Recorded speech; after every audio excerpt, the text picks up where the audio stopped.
Hello and welcome, ladies and gentlemen, back to Two and a Half Talent. It's a new year, 2023, so we're ready to kind of get the show on the way. We're doing things a little bit differently as well. We're now also live streaming as well as recording. So if you're from Twitch, say hello. And of course, if you're on YouTube, you can come and catch us on Twitch at the same time. We'll always tweet about it, but you know how it is. We're going to try things new in towards this year. But for now, welcome. Thank you for joining us. I want to say hi to the wonderful Dat Paladin and Trav CS as per usual. How are you boys doing? I'm glad to be here. I mean, we've got a lot of different roster moves. I mean, we missed out on the HLTV Awards. We wanted to save it for this year. And I mean, dude, Paris is looking very, very exciting. We haven't even touched Katowice yet, but I mean, everything that we've seen from Blast groups has been very, very exciting so far. Trav, Yeah, I'm super excited. I mean, everything looks to be set up really nicely. I mean, all these roster moves, which we'll get through, look like they're just very, very tasty, and I think that makes every single team at the moment seem like they had that extra factor that could push them forward to be very competitive. But of course, we shall find out. And it's funny because this opening podcast of 2023, our first one, right? Yeah. Of the year, has breaking news right off the bat. Yeah, I was going to say, before we get into breaking news, should we go quickly just with what we've been doing? Because I think the last time we did a podcast has been, I think it's been about a month and a half, but I know we normally say we do it every 2 weeks, but it's a Christmas break, spend time with the loved ones, and of course, there's fuck all happening, so what's the point? So we thought we'd save it until actually stuff happens. So, I mean, why don't we start with what we've been doing? I think the last episode was just prior to the Christmas holiday, right at the end. I think it was like, pretty much. Yeah, something like that. But what we've been doing since, I think it was about the start of December. So what have we been doing roughly since the start of December? Who wants to kick stars? Go ahead. I had a good December. Then I got a cold over Christmas, so I didn't even have Christmas dinner with my parents. Unlucky. Really? But there we are. That's life. I'm better now, and that's all that matters.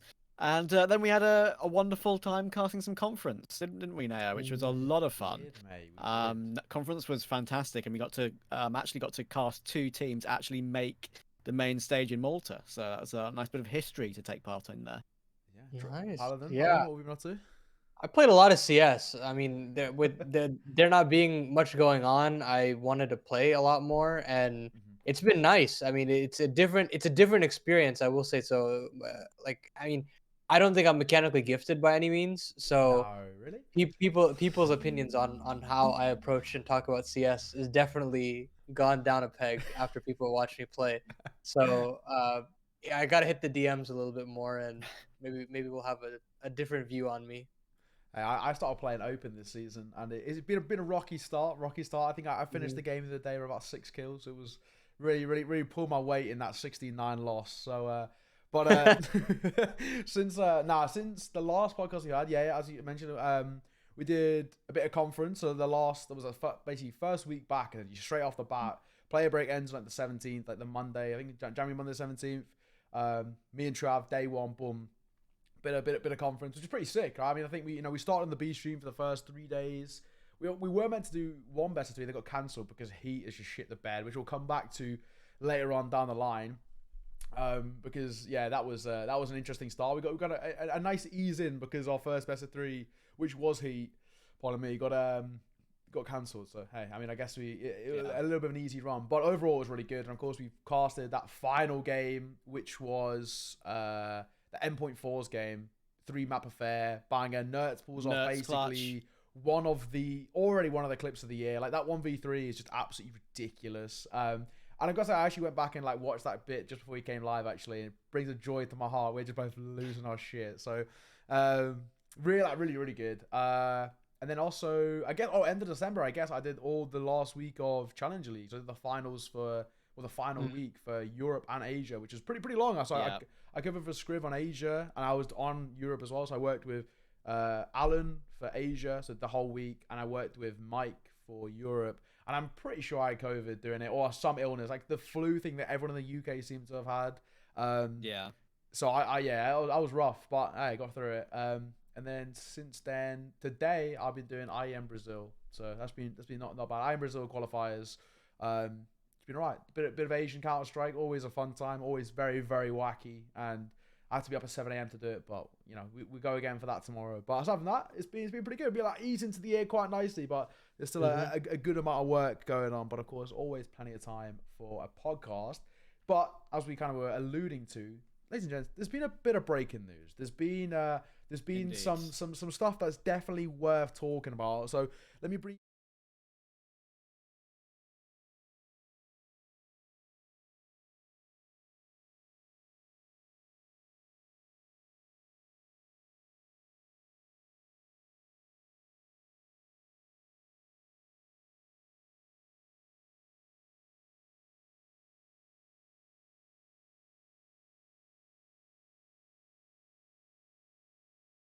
My sound? No, extreme sound.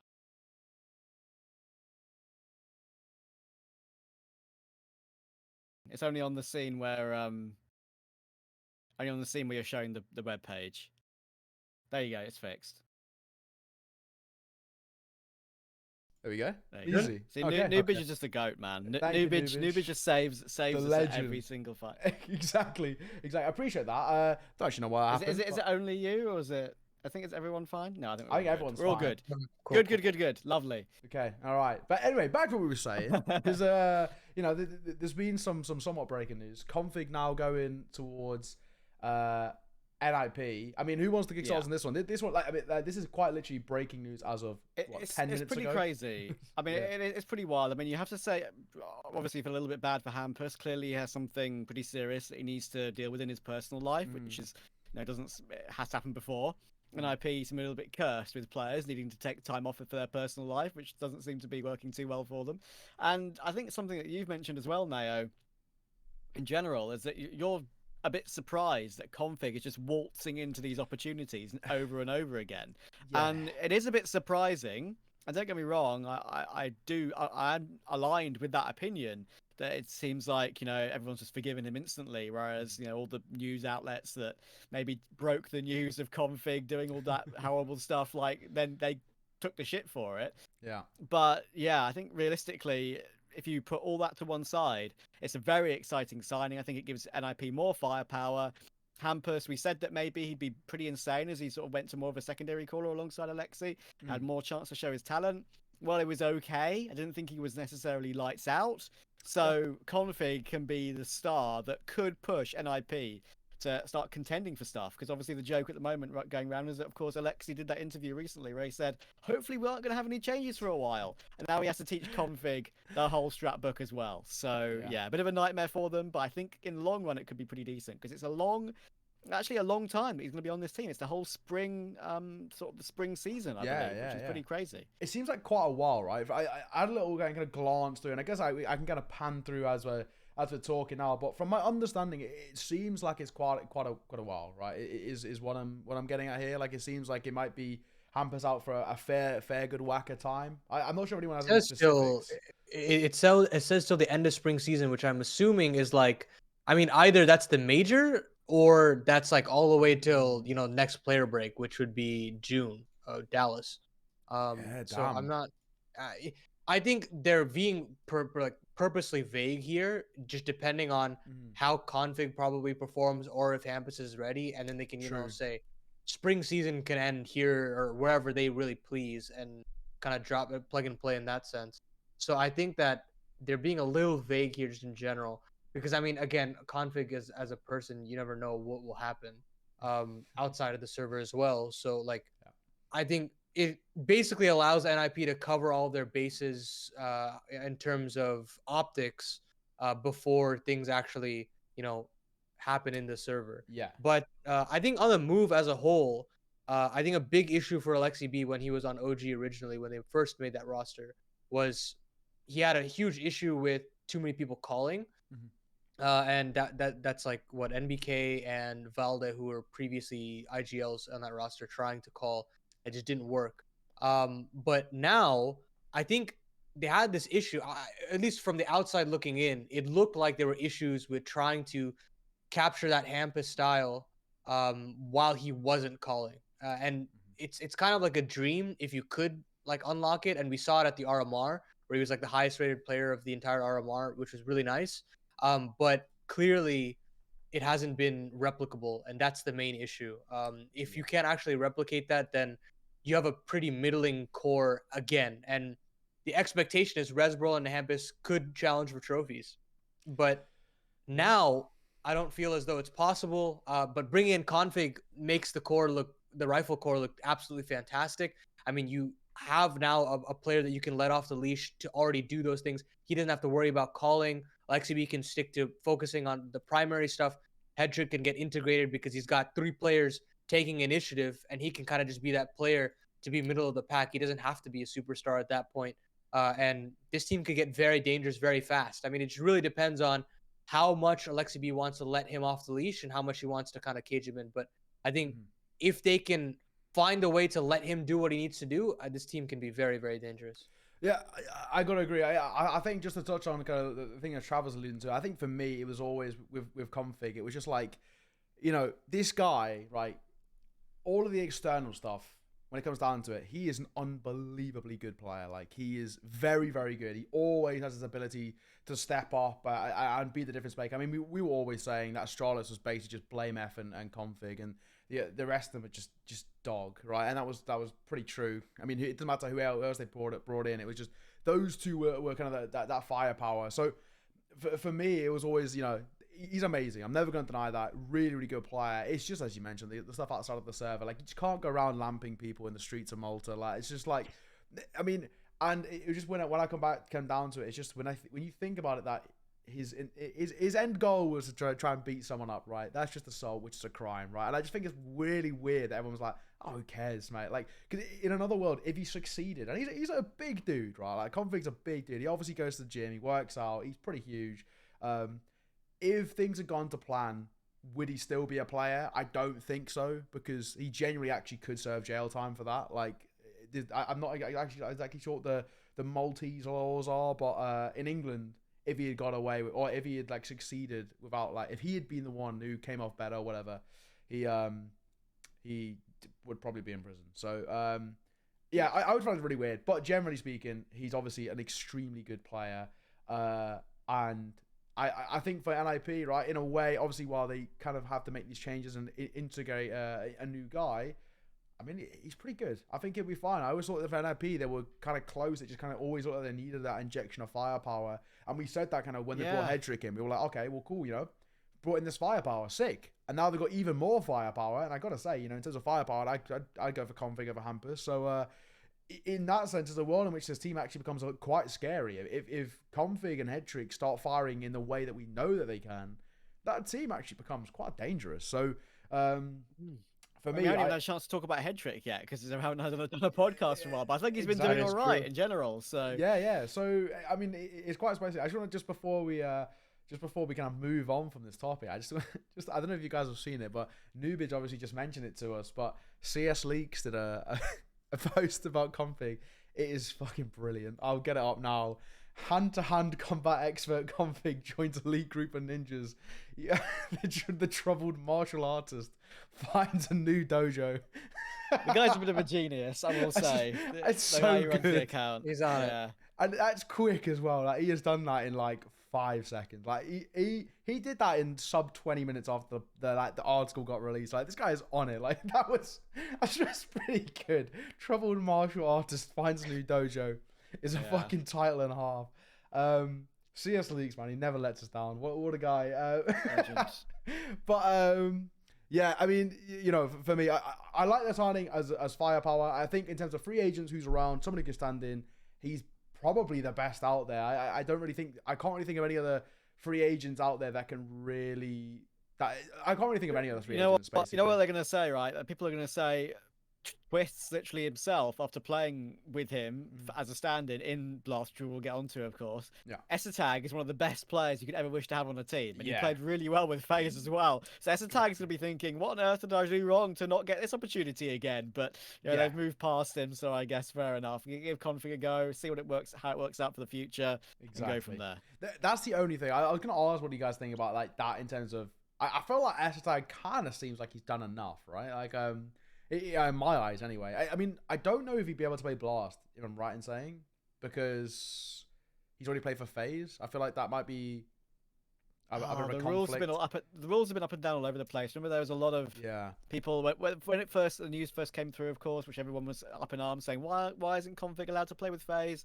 Blah blah blah. There was just issues with him unknowingly being on heroic substitute list and all that sort of rubbish, and it just completely messed it up. But in the end, Essetag was sort of allowed to play, and then they sort of said, okay, he's allowed to play with you even though he's on NIP's bench, but he's not allowed to play if you play against NIP at any point in the future, which does make sense. But you'd have to expect that Rain may be back sooner rather than later. So it's going to be a weird one, and obviously you feel for him in that scenario, but they figured it out, and now he's got another opportunity. So I think it does make sense that it's worked out this way in the end. All's well that ends well, as the classic saying. I think at the moment, apart from Essetag, who you think probably will get slotted in somewhere pretty decent, maybe even in a team like what TSM are planning, because they're planning to build from the ground up and not just pick up a roster.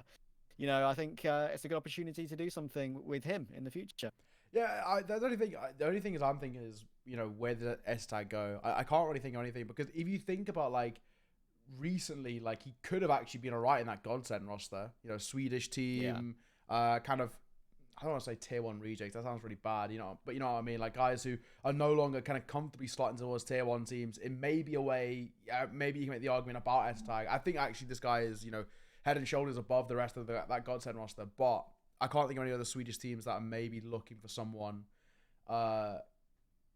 basically. Well, also English speaking, but I can't think of anybody that needs an Essetag type player, but he's the type of person who I think can slot in anywhere. So I kind of feel for the guy. I do, to be perfectly honest, because I've always thought he just does his job. He does every job, it kind of seems at times. So I feel for him, but hey, what can you do?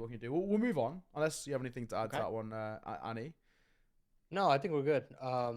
I'm excited for it to just happen.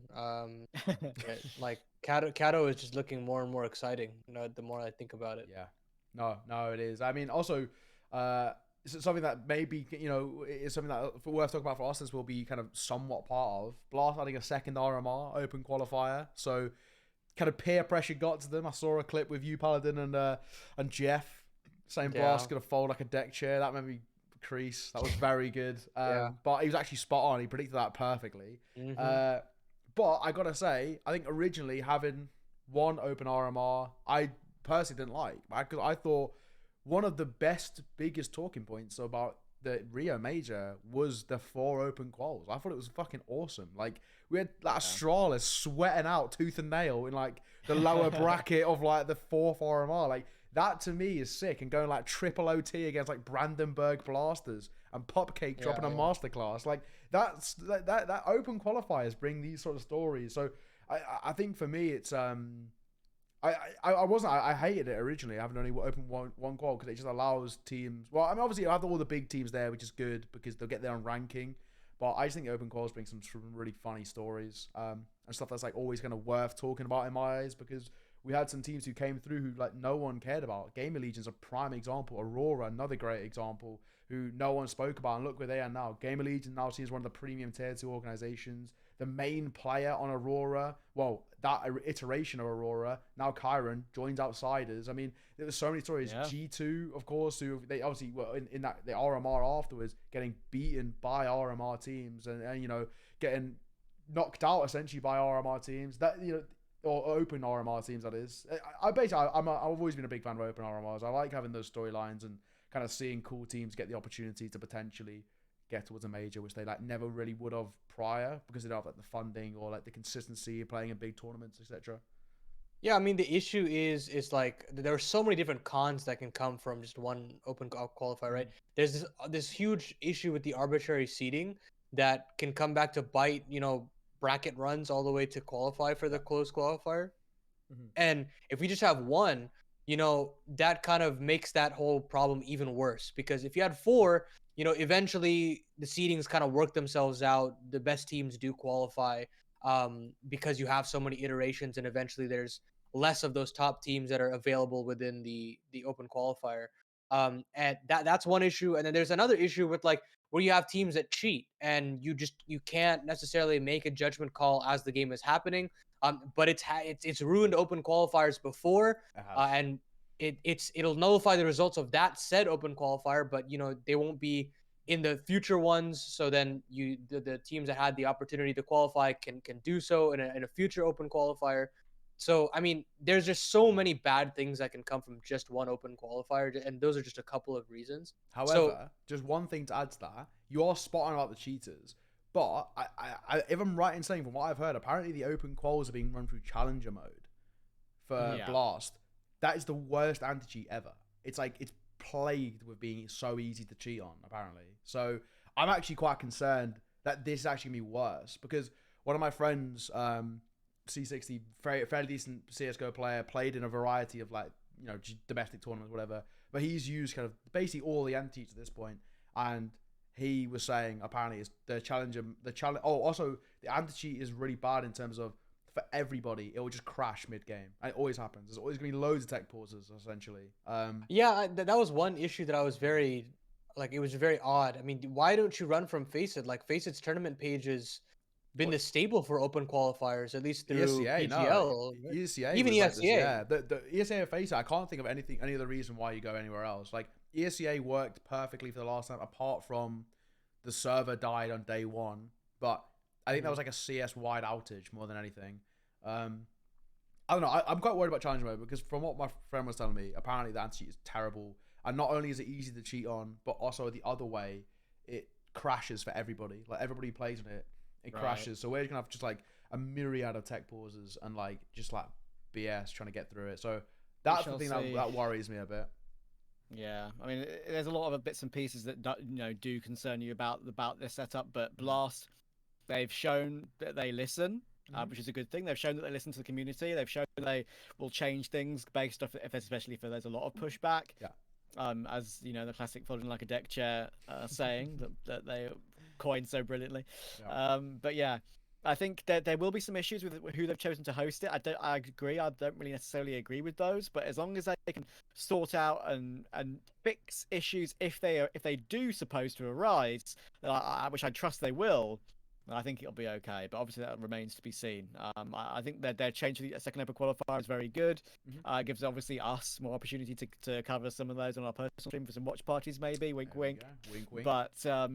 But yeah, I'm pretty excited, because in general, there's so many teams that are going to be in those two open qualifiers. We saw that, as you so rightly said, in the Rio RMR, in the 4 open quals, not just necessarily just Astralis fighting tooth and nail, but the teams that only just squeaked through. I mean, I'm pretty sure Game Legion came through the last one, and then look where they got to. So, yeah, it's just having 2 this time is pretty scary. But at least they have more for the other regions too, which is what people have been asking of them for a very long time. And I think some of the talent that we saw truly sort of arrive on the stage, I guess, in the main RMR for Rio, is now starting to show up a bit, aren't they? Because I think we can, if we're all done, we can move on to k0n being added to Outsiders instead of Norbert. And personally, I'll kick it off by saying I really like this, because Outsiders, they've reached probably the biggest peak they could possibly reach by winning a major, and they've realized, okay,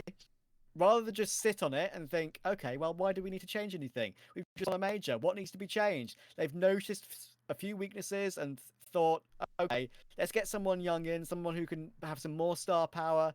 Norbert's gone. Feel bad for him, but, fair enough. I guess things do have to move quicker these days. Adding k0n, I think, is a really, really good call. Okay, so I'm actually going to lean the other way, just because I have covered k0n for a bit, and I did a video actually talking about k0n, and quite an interesting stat. Every team that k0n's played on, the second he leaves, the team played better. It's always happened, and this is, and I'll touch on it actually just after this, but it's also now happening to Aurora, which is actually kind of hilarious. Aurora, I mean, I'll come to it in a little bit, but as a forewarning, Aurora are now dominating the tier 2 scene.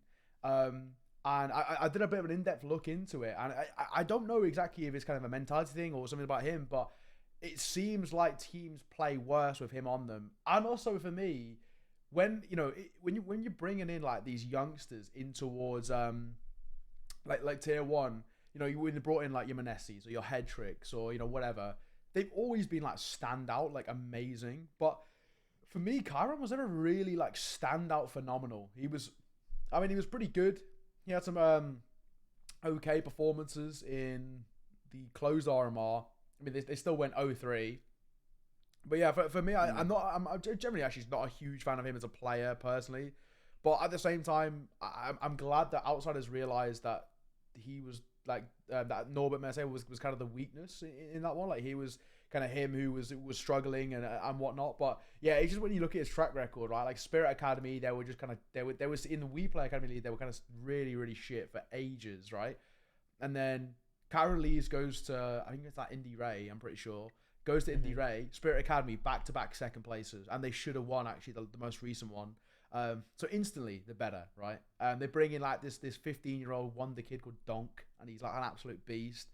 And then Art Frost starts playing as arguably one of the best AWPers in the entire league. Donk. I've seen him. Yeah. He won FPL, by the way, 15, fucking insane. And then he goes to Indy Ray, same thing again at Indy Ray. They were like just kind of meh when he was with them. He leaves, they start climbing the ranks. And now Aurora, same thing. So that's the only thing that slightly worries me. And I was actually going to use, like, basically, with my video, I kind of said I'm interested to see how Aurora end up being. Because in the past, you know, wherever he's been, they've all just, like, the second he's left, they've just skyrocketed.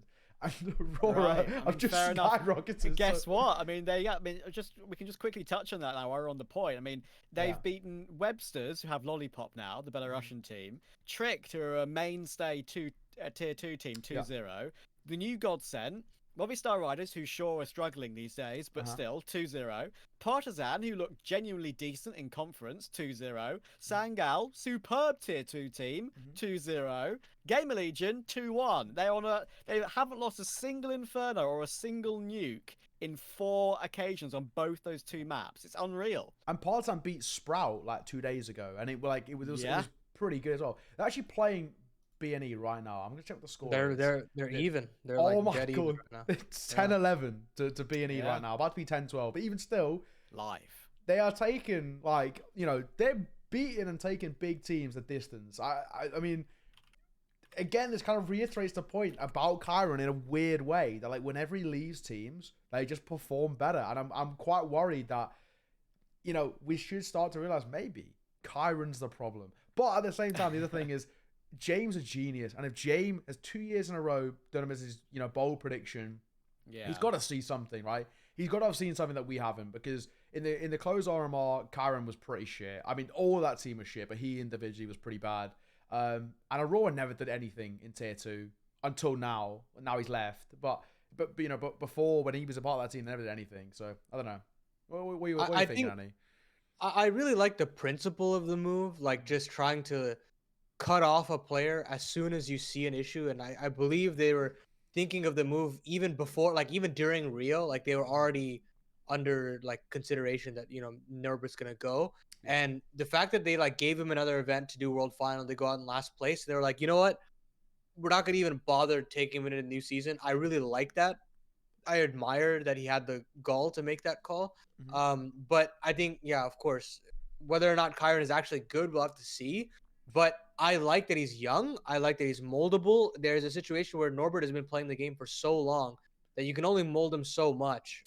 And there's a very real chance that he's a very fiery character, and that personality just didn't mesh well with, you know, the outsiders' kind of robotic nature that they have, and it just probably never meshed. And a player like k0n could be exactly what they need. I mean, it really just depends. I think that out the gates, I don't think that they necessarily need him to be anything fantastic, but I think he's a player that can develop into that system.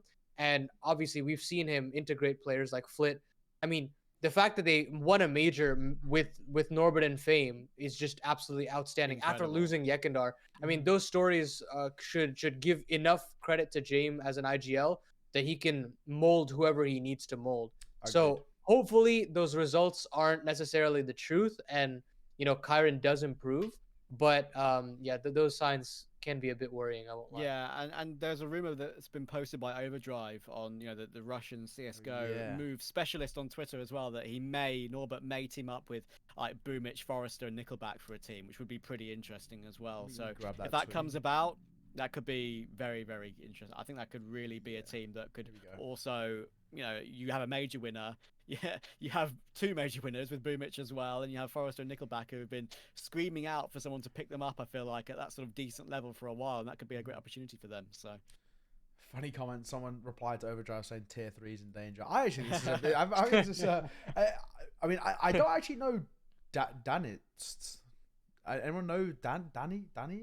Unless I'm missing the. I don't know. I do not. I don't know. I've never heard of this guy, but the rest of them, they're pretty solid. Danitz, there we go. He plays for Baks, BAKS, and then played for New Balls before that. Okay. Never heard of this guy at all. He doesn't play in anything, basically. Nothing notable. Okay, well, they found apparently a diamond in the rough. But aside from that, Boomich, of course, we all know Boomich. Forrester, Nickelback, love those two. I literally always said, I mean, and I'll continue to say they were the best two on in short pick. I don't actually really understand how those two weren't picked up, because Nickelback was just literally the foundations to them, and Forrester was just like the perfect util support player. Yeah, I guess this tells the tale that maybe Forza are going to go stick with Result now after doing so well in conference. Yeah, but the thing is, the thing that's weird to me is that like Result was kind of shit. Like he wasn't really standoutish to me. Like especially that final map we did, Trav. I'm pretty sure he didn't get like single digit kills. I know they won, but. I mean, he had one particular Mirage where he was very poor, and then I think the final map he had a few really impactful rounds. But yeah, I do understand what you mean. I would have preferred Forrester too, but again, maybe they're going the outsiders route and finding a diamond in the rough, like k0n. So. I'm not in love with Result, but I'm also not in love with k0n. k0n, I can't lie, it actually kind of reminds me of Nipple, like towards Navi. Okay, it's just like you bring in this rifler who's kind of like. The thing is that they're not hero riflers. Like k0n is not really a hero rifler, or like he doesn't play in like traditional hero roles all the time. So yeah, for me, I don't know. I'm not a huge fan of it. But just because I don't really think k0n can play at a tier 1 level, because he struggled at a tier 2 level. Which is kind of the bit. Right. Well, keep in mind that he's not being put into star roles, right? Like that's Fame and Flit's job, right? Norbert is a much more supportive player, so I think that they can definitely teach him in such a way that he plays a bit more supportive. His stats don't really necessarily have to jump off the page as long as he's communicating and providing and setting up those stars. It's fine. And then you also have this added potential that, let's say he does do well in that supportive element, and players get older and players can't actually slot into those roles anymore. You can obviously just shuffle this guy into those roles, do a little bit of role changing, and things can look rejuvenated all of a sudden. You have that potential, Yeah, just look at what Aurora are doing with the Forza leftovers, right? Yeah. I mean, Kenzie and Norvi. I mean, I know we've already mentioned them, but I just double checked it, obviously, because they're playing Bad News Eagles and CCT right now. They're up 13-11 now. On CT Overpass. Let's go. Norvi's got a 1.3 rating last 3 months. That's crazy. And that's probably been inflated single-handedly by the last 9 matches alone. It's unbelievable. Like I really think that these guys are going to be scary going into the beginning of if they actually into the RMRs themselves, especially online. It's this sort of team that just decimates people. No joke, we could see Aurora make back-to-back close RMRs, but in a weird way, I would say this one's actually legitimate. I said the previous one was kind of a bit of a fluke, but it was. This time they actually legitimately could be there. But then also so can teams like Partizan. I feel like Partizan have been farming people recently, so there's a couple of teams. They're the big weak link in Emmy, though. I think. Emmy is fucking trash. It's because he's always been a coach, and they just keep playing with him. If they get a 5th Partizan, that group of players could genuinely do some even more. Let Emmy coach. I think he'd be a great coach. He's so smart, but he just can't hold a mouse. Let him coach, and he's actually good. Like no, I don't know. I don't understand why Emmy's playing, because I thought he went to coaching anyway. I don't realize he came back. He was coaching, and then like that whole FPX thing happened. He came back, and I guess after he played for a little while, he was like, "Oh, I really want to achieve things as a player." is what I think he Snapping it. mentioned. But it's you just gotta know. I mean, Yeah, we he's cast him smart, the but I other don't think day. he's smart enough to know that he shouldn't be playing. Like he should be Yeah, coaching. we cast him the other day.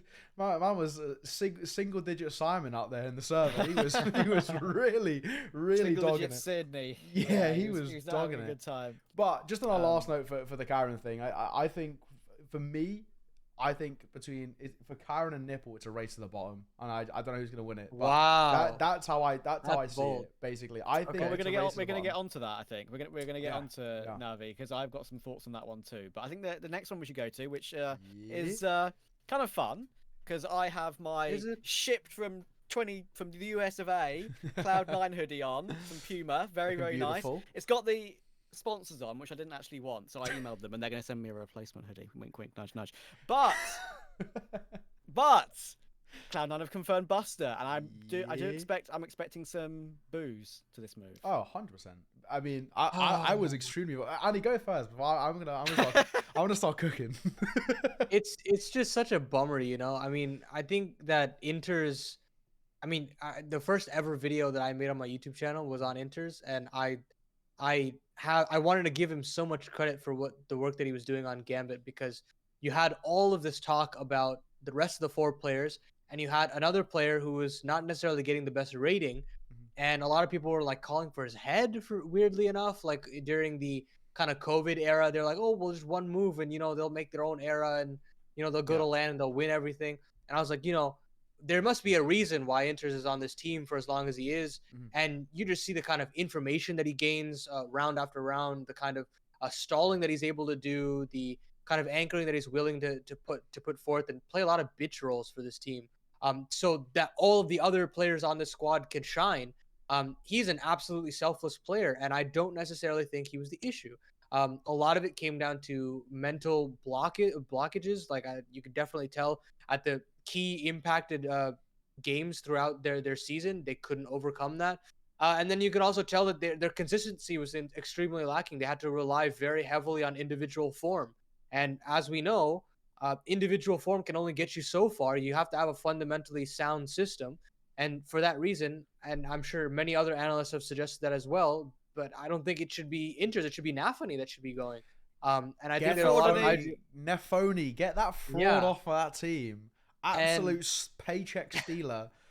And I mean, I think Groove definitely has a close tie with Nafani, that they're not going to try to pull that plug too quickly. And now you bring in Buster when you had, again, we discussed previously, Forrester was a very good option. And Buster, look, I think one great thing about Buster, if I had to be like a devil's advocate, is that he's got boatloads of experience, right? Like he's gone to the tippity top of the Counter-Strike scene. He's been a part of a major final, for crying out loud. So like that in and of itself can kind of, in some ways right the ship for them mentally. But fragging wise and role wise, I don't think he was definitely a weak link on VP. And you could definitely see after Fame took his roles, he looked miles ahead of what Buster was able to produce. And for that reason, I just feel like Buster's time has passed, and I don't think that he can keep up with the style that C9 wants to play. It's a much more fast-paced in the sense that like we're relying a lot more on headshots and not necessarily constricting the map and stuff like that. So I don't think Buster's going to work fundamentally on this team. I mean, you've mentioned 2 things there that have actually jogged a memory that I was actually going to mention but had forgotten. Firstly, Buster, I think in the video that Cloud9 put together to announce him, there's clips of him playing Train, and that one just tells like old Vertigo. I mean, that just tells you how long ago it's been since he's really been in the top team. And the second thing, the announcement came in at the beginning of the year that Hooch had left Entropic as the coach. I'm convinced that Cloud9 would benefit tenfold from minus Groove plus Hooch in the coach role. And Groove can go back to management behind the scenes. Because Groove, I feel like Groove is, I may be wrong here, but he's not necessarily a tactical coach. He's just there as more of a mental guy. I mean, I feel like so during the online era, he was actually like calling for them a lot in like mid rounds. But I think since the like move to LAN, obviously he doesn't get to calm as much, and you can see that takes a toll on Nafani like wholeheartedly. That he kind of gets clueless in mid rounds and late round situations. Exposing him for the fraud he is. I love Hooch. Get him in. I love think the I guy. think if you do get in Hooch, right, that's when Nafany's role gets even more susceptible, because then you have a third party at this point kind of really looking from a bird's eye view and seeing how much of an impact Nafany actually has, and maybe your playbook gets deeper with another IGL. Who knows? It's not a bad move. Yeah, I actually I didn't even consider the Hooch aspect, but I love Hooch. I've spoken to the guy. He is so smart. Like, He's a lovely it's dude. incredible. Very Like passionate guy. he when you talk to him about CS:GO, Jesus Christ, the way in which he looks at stuff is incredible. So I mean, He's the Russian Jerry. The Russian Jerry. Okay, all right. But yeah, I mean, I spoke to him like probably like a year and a bit ago when Headtr1ck were killing it, like late 2021. He's a smart dude, like a seriously smart dude. So I mean, I'm actually surprised that people aren't trying to snap him up, because I think that Headtr1ck side had a lot of flaws, especially their AWPer, and he managed to somehow keep them afloat by plugging Elian's weaknesses with the likes of your Foresters and Nickelbacks, who would just be the kind of the glue to that team. And when Mir came in as a firepower addition and then was absolutely botting it, like, again, you go back to your Forester, your Nickelbacks, your Crads, who would actually just be the core three, keeping that team afloat at times. So and I think a lot of it comes down to Hooch. So I actually like that. I do like that signing. But I think you're spot on about Groove. I think Groove is saving Nafany's job here, because I don't understand this move. I love Inters. I think he's a really good support player. Like you said, Pard, I think he plays all the pitch roles. And he's someone who is so selfless. And I think to punish someone who's selfless is so, like, it kind of shoots itself in the foot. But the classic Cloud9 thing that will happen is that Norbit will come in and start playing well, but not because of Norbit, just because they just will end up playing well, and it will piss me off that people, like brain dead people, be like, "Oh, see, I told you Inters was the problem." Like, no, Inters is not the problem. Like, this is going to be the class thing. I actually predict it's going to happen. Give it like a month or something. Wait for Pro League or whatever. Whenever a Cloud9 next player, I can't remember. Are you playing a Pro League? It'll be Kato. Oh, Kato, yeah. Wait for Kato. They'll make like a quarters, like, you know, make a deep run, like a quarters semi. It's not like that. And everybody's gonna be like, I see, like, told you, like, you know, Inters was the issue. See, Norbit is his saving grace, and then give it 6 months, and this team is gonna be like fighting B&E for 19th place, and it's gonna be a mess. So. Like 19th is very, very low. No, of course, not that low. But I generally don't think I don't. First of all, there's a reason Norbit's been on the bench for a year and a half, and nobody even wants to take a sniff. I'm not even like a Force or a Team Spirit. Buster. Buster. Sorry. There's a reason no one, like, you know, like a Force or a Spirit, who are happy just to take anybody. There's no way, you know. There's a reason that they didn't care. They didn't want to have a look at that at all. I mean, he just isn't that good. Like, I think it's just the best way I can put it, the nicest way I can put it. He just isn't that good. But yeah, one day Nafany will get exposed, and then we can all live peacefully. But while Groove's coaching, I feel like that may not happen. And then it's a question of for Cloud9, will it get to a point of like too little, too late? Right? They leave it way too late, and then, you know, they have to just do a complete rebuild at some latter time. I don't know. While they still have Shearer and Axile, who apparently are in the form of their life. I mean, we're going to get onto the HLTV Awards later, but, like, I mean, these guys are absolutely best rifle in the world, third best rifler, and the third best AWPer. Like, they're going to be fine in terms of results. They're going to make deep runs. Yeah. It's just the wins that they have been looking for, and they haven't been able to translate it. So I question whether they can do that with Buster. So. Yeah, no, exactly that. I mean, it's a good time we can talk about another support player that talk about another really support grinds player. Our gears. Yeah, really grinds our gears. Nipples. And I'm normally a nipple man, but not this one. No, I agree. Yeah. I love me some nips, but not these nips. These are not for me. This is I'm not a fan of this. I mean, I was gonna do a video prior to Christmas, but then I got like super ill and Challenger League and going over Christmas. But I was gonna do a video predicting like what should Navi do coming into 2023. This is prior to them, you know, fully admitting that like they're going with Nipple and you know, Sunday Young is gone. So at this point, this is when they were playing with him as a 6th man at Blast Premier in Abu Dhabi. And I was saying that essentially don't go for Nipple. Like, there is actually just no. Are we meant to call him NPL now? I feel like everyone's calling him. I'll say if I casted him, NPL, I would say NPL. Yeah. I'm gonna auto say Nipple by accident, but I think I'm meant to call him NPL now. But anyway, yeah, there's just no benefit. Like the guy wasn't even that good in We Play, in my opinion. I think Headtr1ck was standout. Like, he was phenomenal. Manesi phenomenal. Torzi, Zersh, and JDC, they all had their moments as well. They did their stuff. Artfrost is doing better, But like for me, I don't really see like why, because it just seemed like Sunday Young was the better choice. So that makes me think that it just made me think like we know it is. It's definitely just a personal thing. Like it was pretty clear that him and Simple didn't get on, right? You could see it from like the cams when what was that Simple, like I remember he was like fuming and he was like basically shouting at him. God knows what he was saying, but yeah, I personally didn't like the move. I was kind of suggesting alternatives. Forrester was the first one for me, of someone who would be, if you're gonna push the bar, I'll go for him. I would have gone for Hobbit, to be honest. That was my number one choice, Hobbit. Or lean the other way and get an IGL in and bring in like a Jerry. But obviously, they're Russian, so maybe that's not the case. But I think the way I'm looking at it now in hindsight is that Navi are in a position where, because of their geopolitical situation, making huge decisions isn't exactly the easiest thing in the world. They got a lot going on back home behind the scenes where they're based, and to bring on Russian-born players or Russian-based players who then end up paying taxes to the Russian government, which directly funds a war against their own country, you can kind of understand why they don't want to make these big decisions. So while I personally don't believe that NPL is a good choice, I think he's okay, but I don't think he's standout by any means. I don't think he's like tier 1 level. He's all right. But he's not going to help them win majors, in my eyes. Maybe he might come back and prove me wrong, and if he does, all credit to him. But from what I've seen so far, not that convinced. But I think we kind of need to look at this from more of a case of what else can Navi do, because they can't bring on Russian guys. So that's how I'm leaning on it now. Bit was insta, right? Bit just clicked just like that. Yeah. I don't think I'm seeing that with NPL yet. Paladin, I'll let you go on this one. Yeah, I mean, of the series against G2 today alone, this guy just cannot topside anchor. He just can't. He just can't do it. What was his stats? Were they bad? I didn't see the end stats. I think he had like a 0.66 rating. Let me. He was 0.62. 0.62, yeah.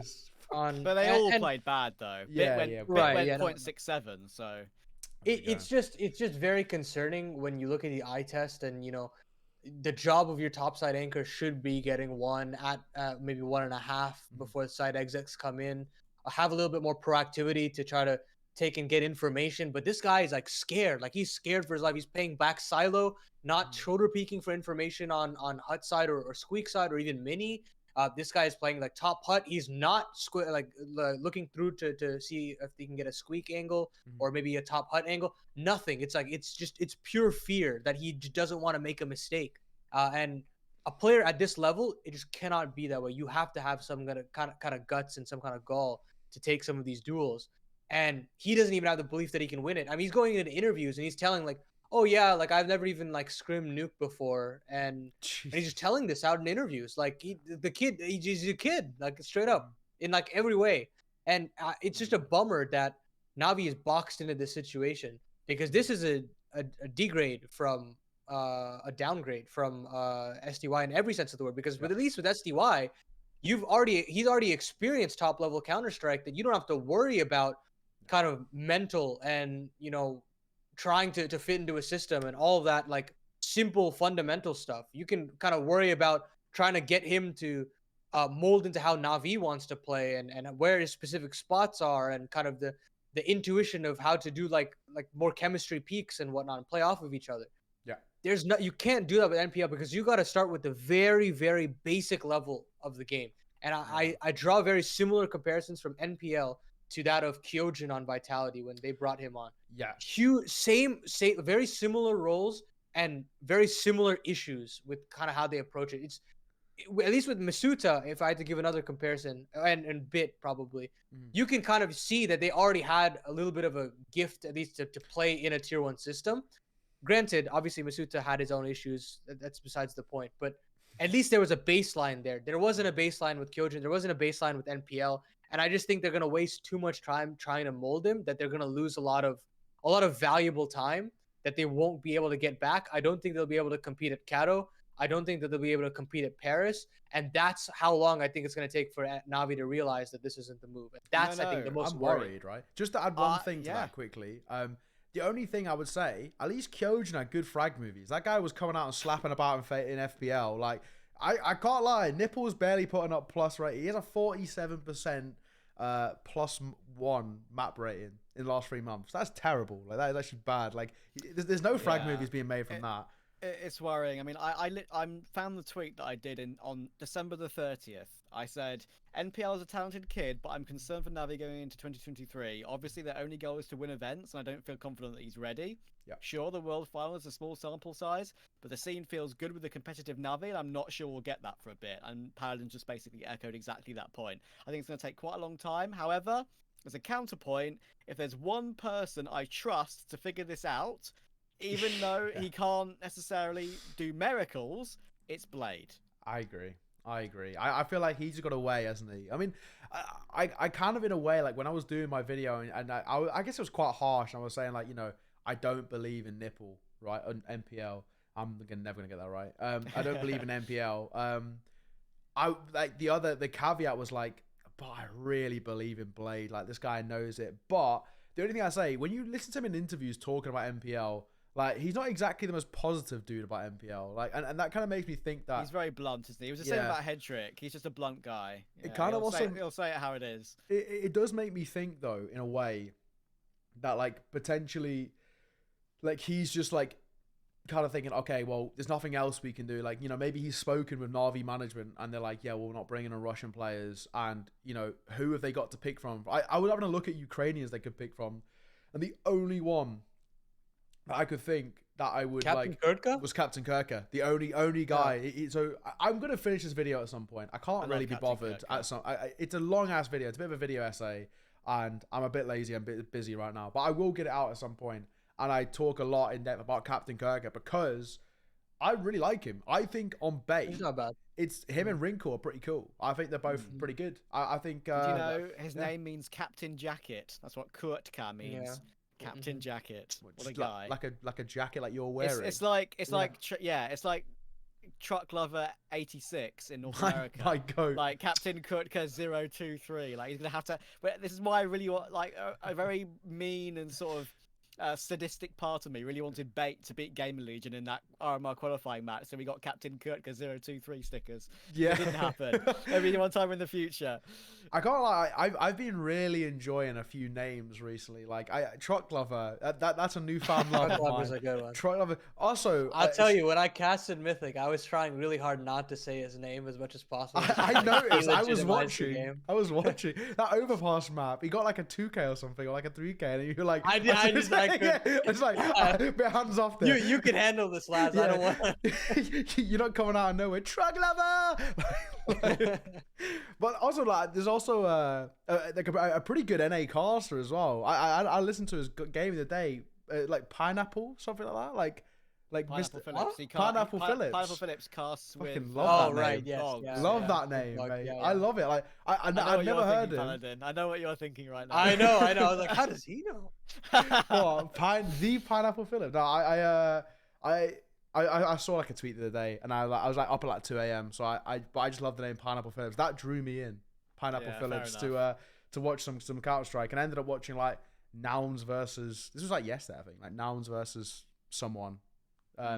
Anyway, Noxious, yes. Yes, Noxious. Yeah. That was a snooze fest, but the casting was pretty good, so that kept me intrigued, and just like a pineapple with sunglasses. Big fan, huge fan. Anyway, massively off topic. Where were we? We were kind of just saying Nipple sucks, and he kind of does. Blast results. What else have they got to do? Let's go to Blast. Let's go and check out Blast. Of course, we started just as G2. Close it out. Obliterated Natus Vincere. What was the final score? I didn't. Well, obviously, we were kind of live. It was 16-6, 16-10. Inferno and Luke. Yeah. Okay. Well. Fair play. Fair play. Owned TBH. So we have three teams that have officially qualified, and we're basically waiting on the final gauntlet. That is Vitality, FaZe, and G2 all respectively qualifying within their own groups. And I have to say that I think that all three of these teams were the best in their group by far. I think in Group A, I'd say there was a bit of a closer margin for sure. but FaZe and G2 were by and large the best teams in their respective groups, and that really just makes me excited for k0nfig because this was a storyline that we were having to discuss last year. The beginning of last year, we were like having the expectation that they're all making these moves. We would have 3 international teams at the top. We have FaZe already proving themselves, potentially with that ROPS move, that everything would kind of work itself out. We'd have like this crazy top 3, but that never came to be because Vitality obviously fell off. G2 made the final at k0nfig, but didn't necessarily continue that form. Yeah. But what makes me really excited is that I like what I saw from both Vitality and G2 at this event, and I know it's still early doors, but the G2 one makes me very excited. And honestly, it might be a little bold to say, but I feel like they're favorites to win k0nfig. I agree. I agree with you. Yeah.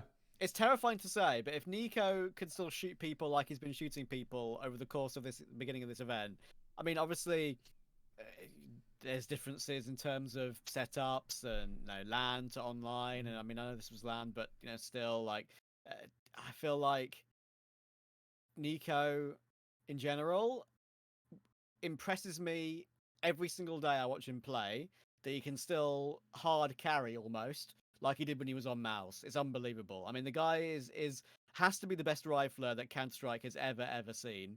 And I mean, look at all the roles he's playing, man. Like he's like the jack of all trades. Like he's literally one of the most malleable players of all time. And I don't know how somebody can like just change up his roles that drastically and have the same level of like highest tier impact every single series. It's just baffling. And HLTV is doing enough right now as well. Like he's getting his 1.0 rating, which is all he needs to get. That's where we're at. Yeah, that's what we said though, right? That's exactly what we said. Like we wanted HLTV to get a 1.0 rating, let the stars shine, and guess what? It's fucking working. It's unreal. HLTV's doing enough. I love it. Hunter's being a little bit, sort of middling. He's still very good, but he has been middling a little bit lately.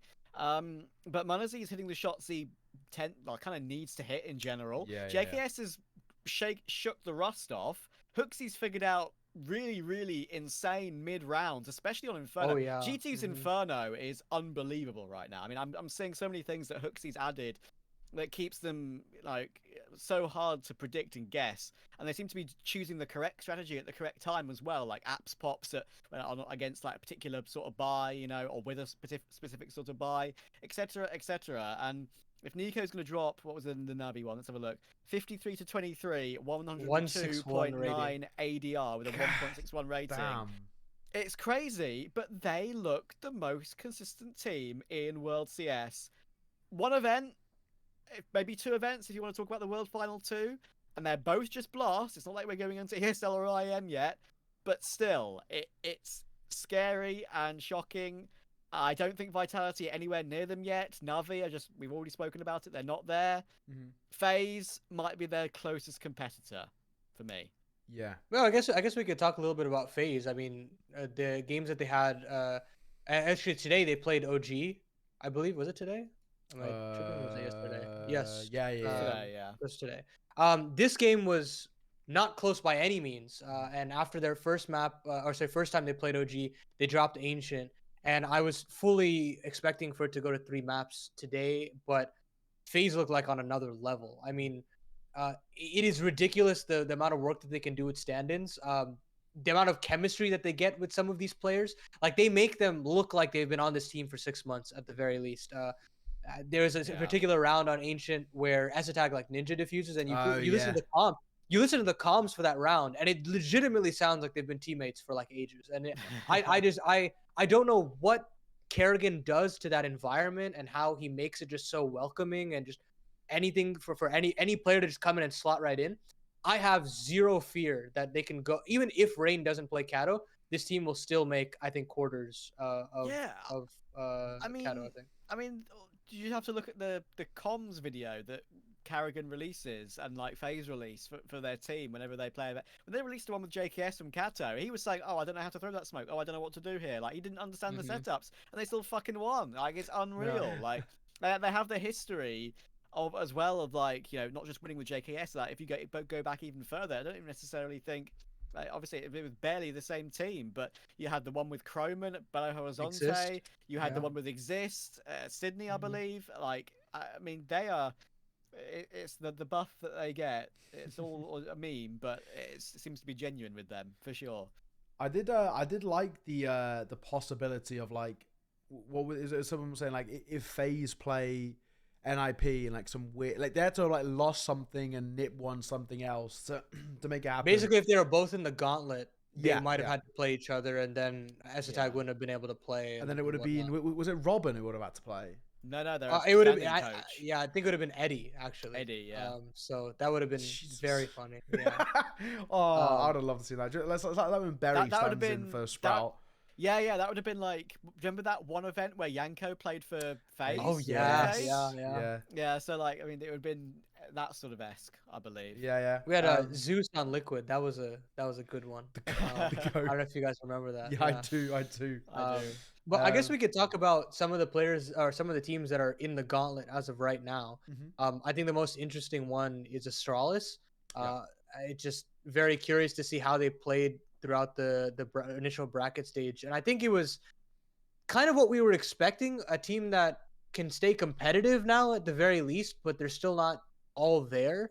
Yeah. Device didn't play as well as he did online, and maybe it was a jitters thing. Maybe it was kind of just not getting used to the land circuit yet, but he looked not as good. Yeah.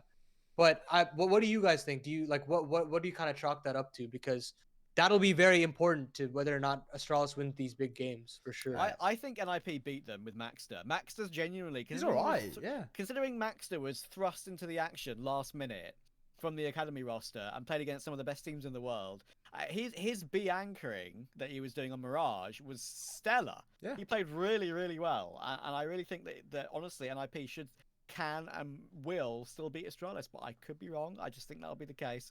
And I think Astralis in general at the moment, still, you're right in saying they don't have that extra piece. Blame seems to be extra baity for some reason. I mean, I know there's method behind the madness, and I know everyone still talks about it, and he gets his eco frags and he inflates those stats, but it just when he's in a more even keel with the rest of his team, that's when Astralis seems to start winning. When he's hard carrying numbers wise, it doesn't happen. Simple as that. Yeah, I'm interested to see how just generally what the future looks like for Astralis, because I mean obviously they've had some relatively controversial recent decisions, which I guess we can even slightly touch on. I didn't even think about adding this on a show, but obviously they brought in Hunden, which is that just goes without saying. It's fucking awful. Yeah, so you know there's many a question mark over there. It's not even worth talking about, to be perfectly honest. But I'm actually interested in just generally how Astralis pan out this year, because they look, like I think the word, competitive. They look competitive. They're not going to win anything. They don't look like they're going to win anything. Not yet. So then it's like a case of what does this side do to then become. Obviously, what we know now from Astralis, and I think, you know, this is how things are. I can't remember. I think it's a story who said this, and I thought it was a really, really good point. Obviously, Astralis got all their fans from winning. They got all their support, their fans, their everything. Everything came from success, right? And kind of with the signing of Hunden, it sort of shows that they'll do anything. They'll just, you know, destroy morals. That's what Yanko said. He said, was it Yanko? Yeah. Literally, he made that tweet, and obviously, like then the hilariously the director of communications, the director of communications replied, and then decided just himself as the director of communications not to communicate. k0nfig. But like, I love that tweet. I thought it was spot on. Like I thought it kind of showed. Well, not Steen's stupid fucking tweet, but like it was Yanko's. I knew what you meant. Yeah, like Steen just like they've annihilated their respect in one move. It's crazy. But I gotta say, I know he hasn't been playing well, but I actually just prior to the Astralis move, I actually quite like Buzz. Like he was all right. Oh yeah. Prior, I know he's been a little bit rocky, but I mean I think he always will be, unless you are like your Headtr1ck or your Manessis or your Bits or whatever who have been playing in the lower leagues and they farm tier 2. You're never gonna come into tier 1 and be able to stay competitive. Like the only player that I can think that's still young who can do stuff like that, or one of, is like Regali, who's farming tier 2. But like Buzz never farmed in tier 2. He's just pretty consistently good. But Decent, Look, man, I'm interested.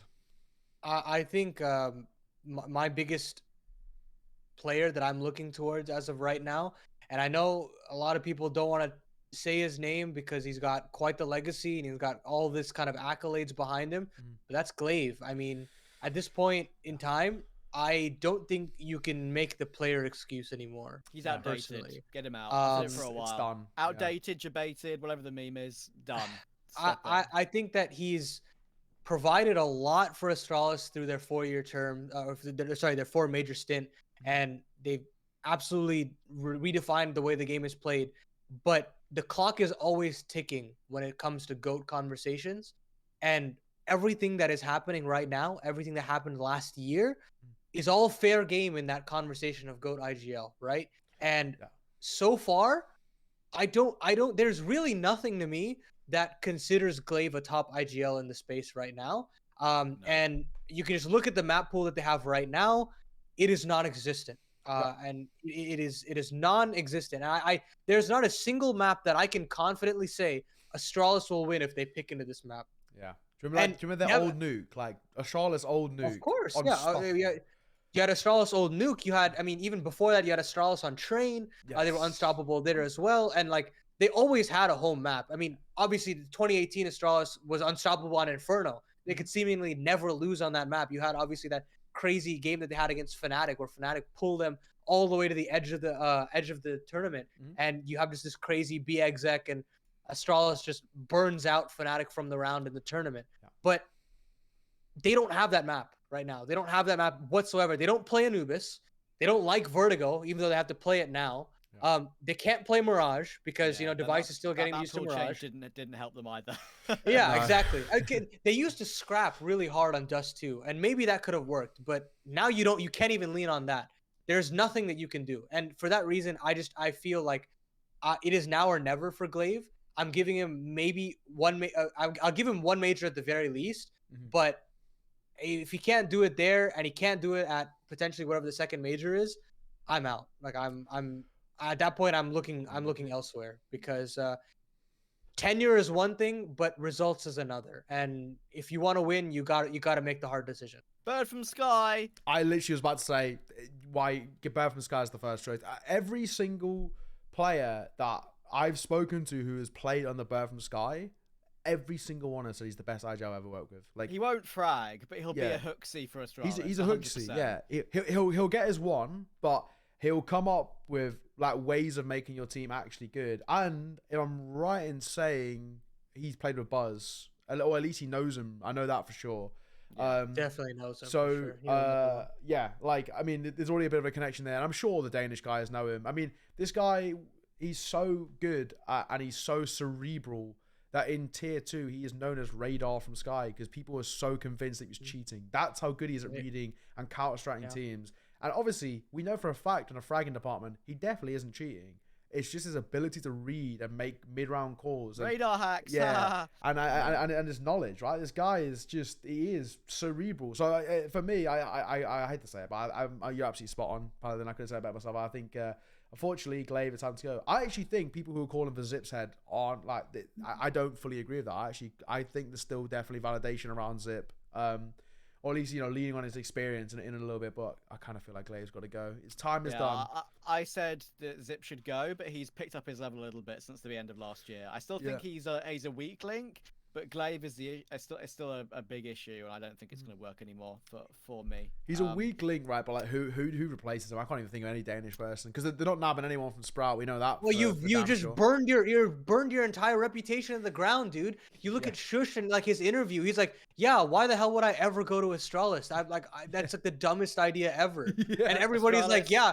Shush is getting like brownie points on Twitter for saying like the most like obvious statement on planet Earth. Like, it's just ridiculous. Work, also, it's not gonna work. It's just funny that like they took the high horse with k0nfig, but then not with Hunden. Like, that to me is just bonkers. Like, come on, like if you're gonna be if you're just gonna be scum, just go full scum at this point. Like, there's no tiptoeing about it.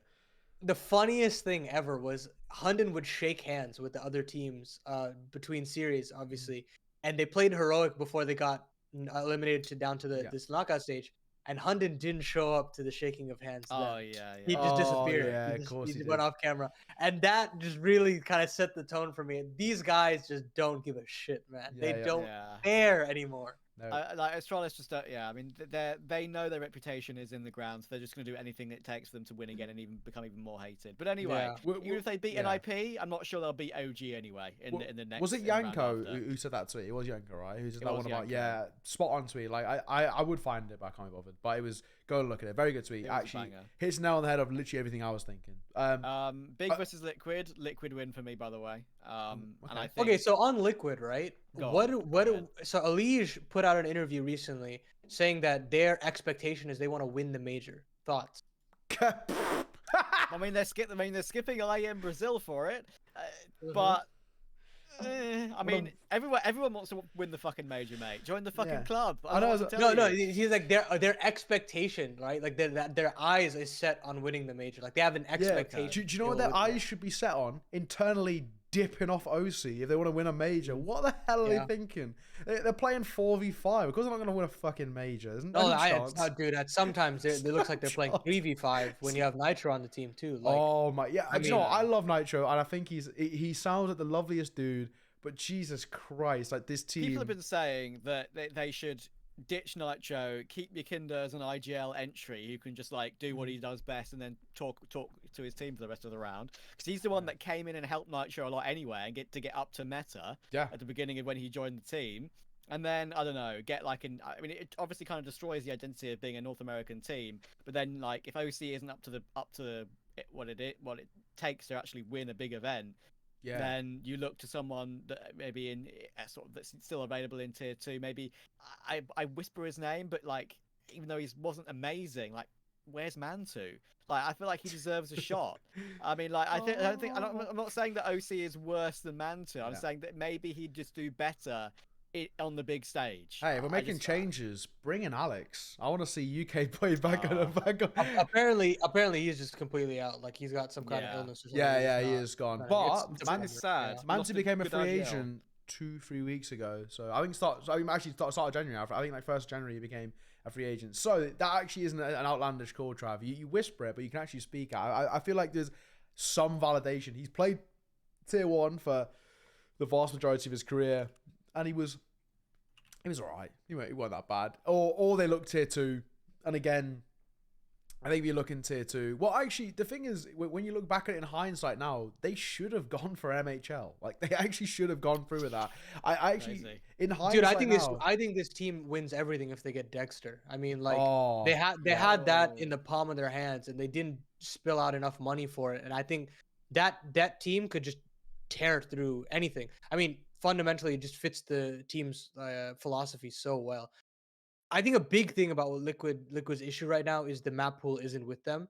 Dust2 is a huge proponent in them winning games, and now with Anubis being into the pool, they like playing Anubis, sure, but at this point right now, they were forced to play Nuke against OG, and they picked into it. They're wanting to play this map, and let me tell you, man, the amount of mistakes that they made on that map was just way too fucking many. Like, it was abysmal to say the least. And it's scary because a team like Big is exactly the sort of team, especially like under the guidance of Godby and Tabson, who can just click for a second and pull off a random upset and knock a team like Liquid out, which is worrying. I mean, even if they Liquid win, they have to beat K0nfig, which I just don't think is going to happen. I agree.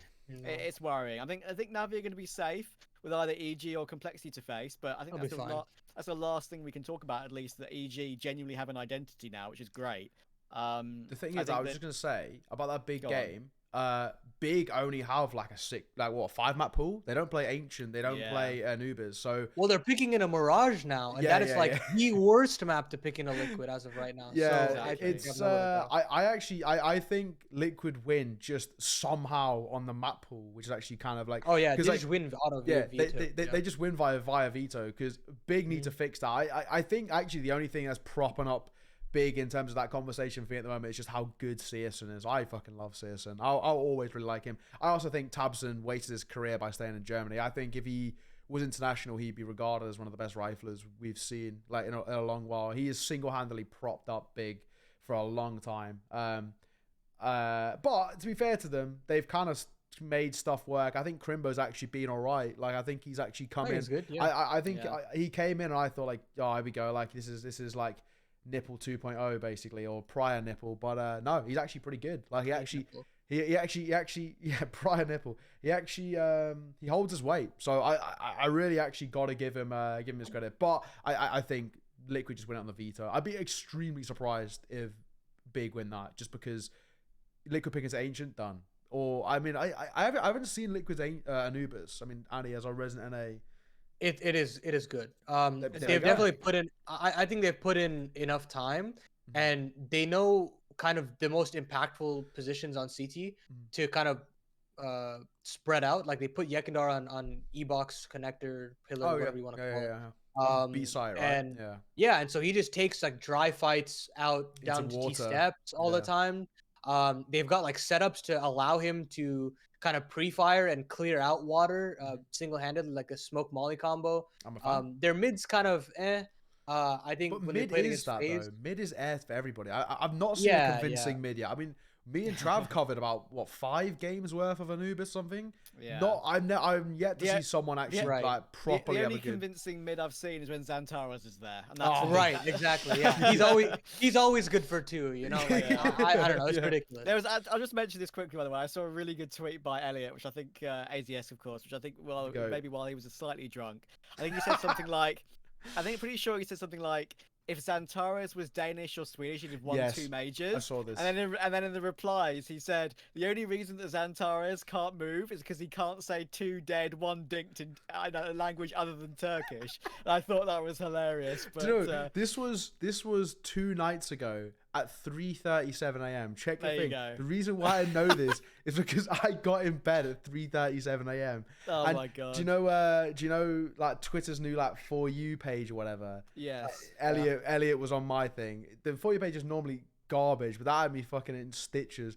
And then I remember thinking like, I've gone to bed late. Like I know I've gone to bed late. What is this guy doing up at this time? But yeah, the thing is though, I think he's spot on. I don't know about you, but I think if Xantaras should speak like, well, English properly, or definitely Danish. Jesus, we'd have another Danish era in some way. Like, imagine a team with like him and Stown on it. Oh me, woo. That'd be lovely. Him, Stown, Shush. I don't know.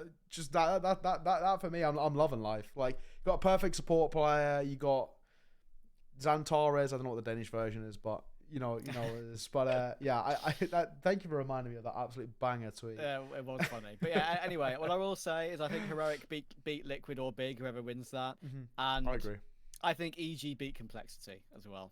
Yes, I think EG is a team that I'm happy with as of right now. I'm glad to see Breezy playing well. And happy. Whatever you guys want to call it. And happy. That's the thing that makes me. I was that guy smiling about a year and a half. So yeah, I know. I mean, you see these guys like laughing genuinely, and it makes me really happy. I mean, the energy that Hex brings in and out of the server, super awesome, man. I mean, you guys know, like, I'm sure everybody knows the clips of him like yelling at k0nfig, yelling at Apex and whatnot. Yeah. I love it. I love it, man. Like, it doesn't matter the results that you're getting. I mean, the energy of the team has to be high, and it needs to be welcoming enough to allow for new players like Wiz to just step in, you know. Wiz obviously having previously played with Hex, you could see that there was already synergy there. There were a couple of 2v3s that they won throughout their little stint against Heroic. And, you know, pushing them to 3 after Heroic picked up their game against Vitality tells me everything I need to know. Like, I'm happy with the kind of results that they've shown. And, you know, even if Cirque was the problem. Well, I don't even like. He definitely was an issue, right? Yeah. But like, I don't even think Wiz is playing much better than him. I just think the environment is just so much more like up tempo that these players are just playing better. I have an expectation that they don't come in last, though, right? You see moments where you're like, shit, man, this guy actually could be good. Oh yeah, like, yeah, no, for sure. Wiz cannon. Yeah. Because like, I can't remember if it was you. Like, it was you casting. Is it EG Black? Is that what they're called? I don't know the colors. But EG Black, they were playing late or like December, or like late November, early December, whatever. Playing in like ECL or something like that, whatever it was. And he had like a ridiculous clip on Mirage. And we just like look at like you kind of like the fact that he's able to like do that in like tier 1. Obviously, not consistently, but I don't think any AWP is going to come in consistently doing tier 1. But you see flashes where you're like, okay, all right, I see what's cooking. Like I like that potential is very much what I'm looking forward to. I mean, you could see there were growing pains for sure. There were certain sequences on Overpass where he wouldn't like he'd be peeking down like bathrooms, but he would have his divider open, and he wouldn't understand like when the smoke was fading and when he should be like kind of like flirting with danger or not, or when he should be jump spotting off of dice box or APC or whatnot, or like swinging long. Like he is that like a opera, right? But he's got to know those timings on Overpass, and you can tell that there's still some growing pains. But I think you give him time. I think again, if I have to give him a time frame, till Paris, I think he'll have enough time to get completely integrated. I think they'll get through the RMR, even though we have one less spot this year. Yeah. I think they'll still be able to get through with the level that they've been producing. I think Nealon is calling very well. He's been showing that he has impact. Way better. Yeah. And Automatic obviously does automatic things. So if Breezy keeps up his level, this team should be competitive domestically at the very least, to kind of at least fight for that legend spot. That's kind of where you would have to put them in that tier. Right. You asked us though about Liquid. What about you? What you never gave your thoughts on the Liquid. Our expectations winning Paris. Like where do you, as the resident NA boy, where do you sit with that? Obviously, he wants it. His heart says yes, but his head says no. Yeah. You're spot on, Travis. Obviously, I mean they're the premier team right now, and if I had to support any team, I'd support them. But I mean, look, NAF is doing. I think NAF is making this team look much better than it actually is. Like fundamentally, this guy, like he takes so much of these bitch rolls and he makes them look like star rolls, man. It's just insane. Like I don't understand. I'm planning on doing a video on it soon, just to kind of like talk about all of the different roles that he's taken across Liquid's different times as of like with shocks and whatnot, and how he still made that team look relevant too. But that Paladin on YouTube, by the way. That's of course, yeah. I think that he's propping up this team 110%.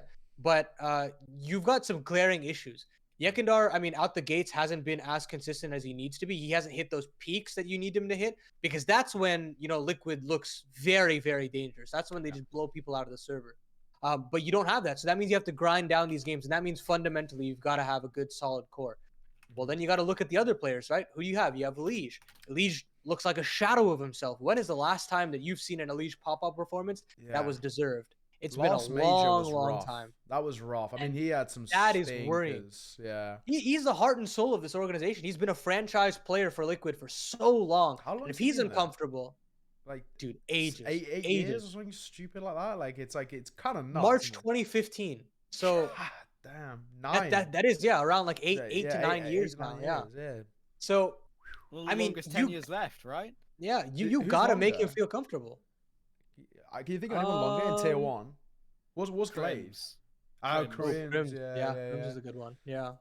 But Grims will be like 10 years now at least, do you think? Well, like, he's been there. He was an LGB to begin with, wasn't he? Am I wrong with that one? Well, he did go to Godsend for a little while. Wikipedia. So he was there for 2014 to 2016, then 2016 to 2023. So that's more. Yeah. So that's total. It's a bit more. Yeah. Good call. Unfortunately, it doesn't. Yeah, it's a shame it doesn't. That Godsend. That Godsend move was crazy because that was the biggest news of the time, right? Like that merger absolutely broke the It broke the internet. But it's a shame it didn't keep his tenure, in one go. But I think overall, then you have to say Elige is the one at the moment, because for a while it was SDY on Spirit as well. Like he was on Spirit for years and years. I just balance as well. Yeah, a good one. But I'm just disappointed with Liquid. I haven't even touched on the biggest issues, in that being, obviously, as you guys mentioned, OC is very mediocre. He looked very bad at the spring groups, like very bad. And it's just easy to medium range shots that I'm having issues with. Like he's hitting some very difficult ones, but easy to medium shots are struggling. And you really need that stable CT op in this day's meta. Like right now, it's not even necessarily you need a superstar opper. Like on T side, you can just go 5 rifle. But on CT side, the value of the AWP needs to be out of this world. It needs to be stable. And if you can't have that, then there's a serious problem with your team. And I don't know necessarily. Yeah, go ahead. I was just say it's the NA Draken, but yeah, go for it. Yeah, I mean, 30 I don't degree. know. I don't know if you can blame Liquid as an organization struggling to integrate younger players, or if you suggest that it's OC himself. Whatever the case may be, I'm running out of patience with him because it is such a valuable role, right? Like, I mean, at least with the Nitro thing, that you can always make the argument that he has his impact rounds here and there. He IGLs, obviously. He works closely with Nitro, and he makes Elige feel comfortable having played with him for so long. Yeah. But you can't make those same intangible conversations for OC. So at that point, the only job that you have to do is hit shots. Like that is the only reason why you're on the team. Yeah. There's literally no other value for you to be on Liquid other than you to get a higher rating. So I'm done with this NA narrative of bullshit of like supportive oppers. Like that it doesn't exist. Yeah, what's the point? It doesn't exist. Ska was not a supportive alper. He was just bad. Like, get over it. Yeah. Also, okay, just while we're on the topic, Shroud wasn't good. Just thrown out there as well. Look at his stats. Mid. Mid. But I do want to throw something out there, like hypothetical, because you kind of inspired me here, Paladin. I want both of you to answer it sort of separately here. If you're gonna make one change to Liquid, what do you change and for who? And obviously why? It has to be a personnel change. Yeah. You right? have to change one person. One person on the team who you only change one, so we can't do like OC and Nitro. You can only change one. Who are you changing and who are you bringing in to replace them? And this is someone who you have to consider, like, I'm not talking like an NPL change where you're bringing them in because of like, external factors. Like, this is someone you have to bring in and has to be like a tier 1 able to compete. Who are you going for and why? Whew. Yeah, not easy. But you kind of inspired me with the conversation. I think I would remove Nitro. Okay. And I would put Yakinda as the IGL / main caller, but I don't know who I'd replace Nitro with. George. No, but they don't have to be NA. Like okay. No, yeah. It's funny if I make a change, I don't fucking go George Snores. George is very good. I mean, I think George is very good. He's good, but like, come on. If I'm gonna pick up a rifle, I'm gonna go to EU. Like, technically, well, I know you can. This is a hypothetical. No. I don't think. I mean, if you have NAF on the team, NAF does everything that STag does. I know. So, I would never. It's just it's really difficult. I mean, I'm telling you the change I think I'd make, but I don't know who I'd actually pick up. That's the hardest bit, is who you replace, because it kind of, if it was obvious, it would have happened. That's why I kind of hypothetical it. But Paladin, who are you going for and why? And I'll give it a go afterwards. I actually think that like George has already proven himself in the NA RMR. Like, he was shitting on Brazilians, I'll tell you that much. True. Very surprised that he put out that kind of performance. Obviously, you don't know how like longevity works and stuff, but I think whatever the solution is, Liquid, if the Liquid wants to stay NA, they're gonna have to shell out money to EG in some way or another, because they have everybody. Is there a rivalry there, like in terms of like buying power? Like, not really, but I'm just sure that they'll up the numbers. I mean, I think EG's like MO right now is just like, let's get all of the good NA talent. So that if Liquid wants to poach from us, we have to give them just an insane buyout. They just have to pay for it, or they go EU, which is just stupid. But it is what it is. Yeah. I think for me, if I'm making a change, I think it has to be OC. Personally, I got OC as the change because I'm just not actually impressed with him, which kind of pains me because I actually love them on Extra Salt. Give it 3-4 months. See post Kato. Give him this one last chance, then I'm on board with you, and I would say OC instead too. If I'm making a change, I'm always gonna go to this because it will always be just my first choice. Like, make a change, bring this Orpa in, Regali. Like, it always will be Regali. I just think he's actually just fucking solid. So, but I'm talking like obviously, like, he can't, like, Liquid just can't go and like pick up any like tier 1. They can't go like poach from another tier 1 team. So like, if I'm thinking realistically a change that they make, but obviously they're not gonna go EU. I just think like the whole identity, like Captain America and like the whole like being this American org. But I'm just saying, you can't. can't leave those roots, I think. But the only thing is, though, they actually were extremely close to going for MHL. So like it shows that they flirted with the idea of actually going to EU instead of the AWPA. Well, they were asking for Dexter. I mean, they gave an interest for him too. So they've definitely given it an inclination into an EU opera, and obviously that could very much solve it. I mean, you'd have a stable CT opera, sure, it can work, but I think that maybe Liquid could help with some structure, and I don't think Nitro is necessarily going to give you that when he calls as loose as he does. And if you add more structure, then maybe Elige feels more comfortable, and then you have a Nafi Ekandar Elige trio that I think is pretty dangerous if all's going well. But I can see that. I think you can take two different perspectives, and I think you could still have a pretty decent team off the rip.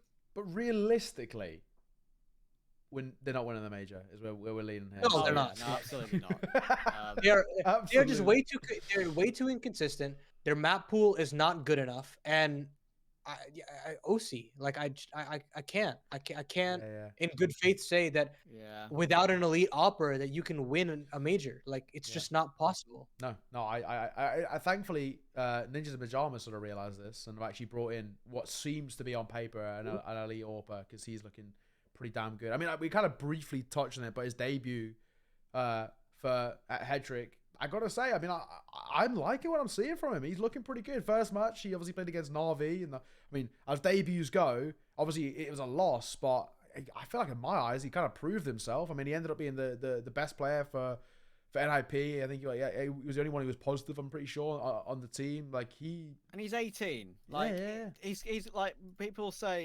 gave Munazir a chance, and Munazir doesn't even necessarily need a chance. Like you absolutely should give these guys a chance. At the moment, I think he's clicked a lot better than any previous NIP pickup for sure. I'm gonna go the other way. I thought he was pretty bang on average. I think I'll give him some time at least, but so to the again, a shameless plug. I did a video on this as well. And basically, I just wanted to do demo work on. Yes.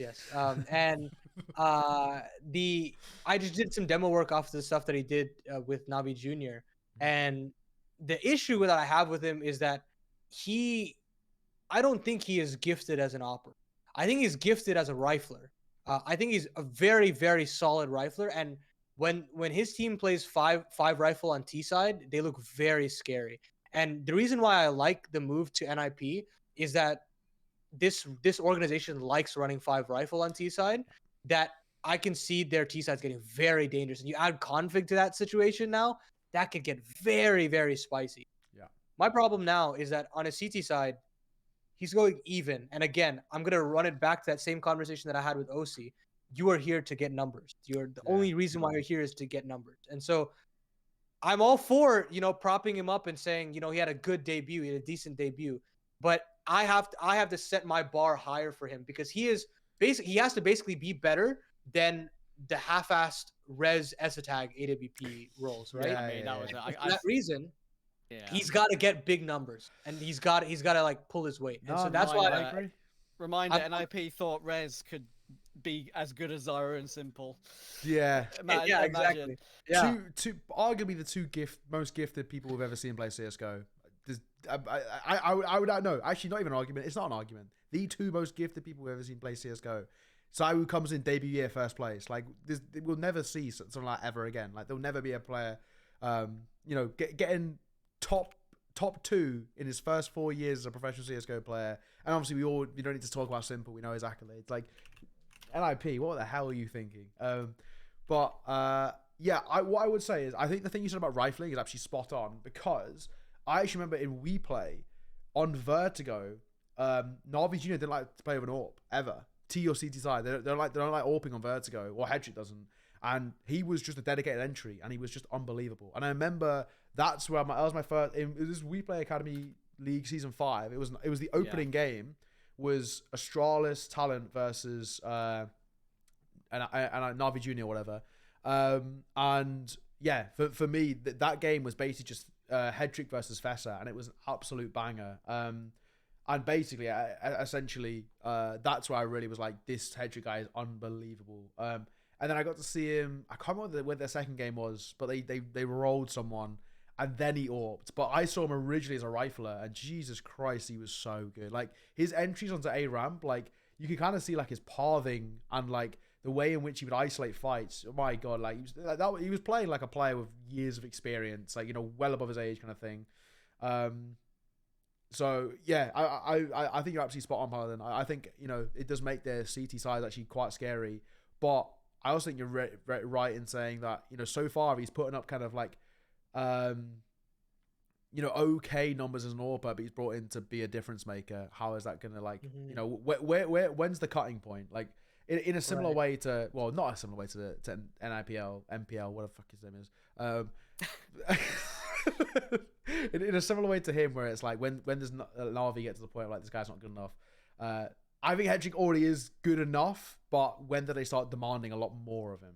I get that. But so far, all I'm saying, as debuts go, I liked it. I thought you could see flashes of it where you're like, okay, he's brilliant. I think maybe what was it on Overpass? Simple just went like nuclear. Like in a world in which like Simple doesn't just do simple things, that could have been a debut win for them. And you're thinking, okay, it's not bad. Like it's all right, but no, not to be. I guess we can move on.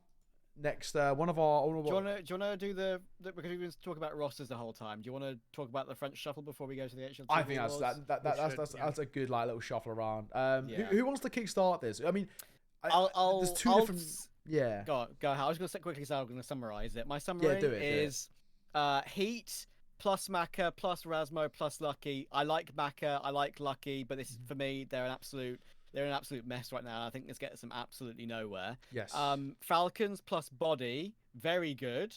I really like this pickup, and already I think it's proving to have improved them significantly. I'm sad they're removing Hadji, but apparently that's because Body has some issues with Hadji's personality, which is why they're keeping Python. Just a French ass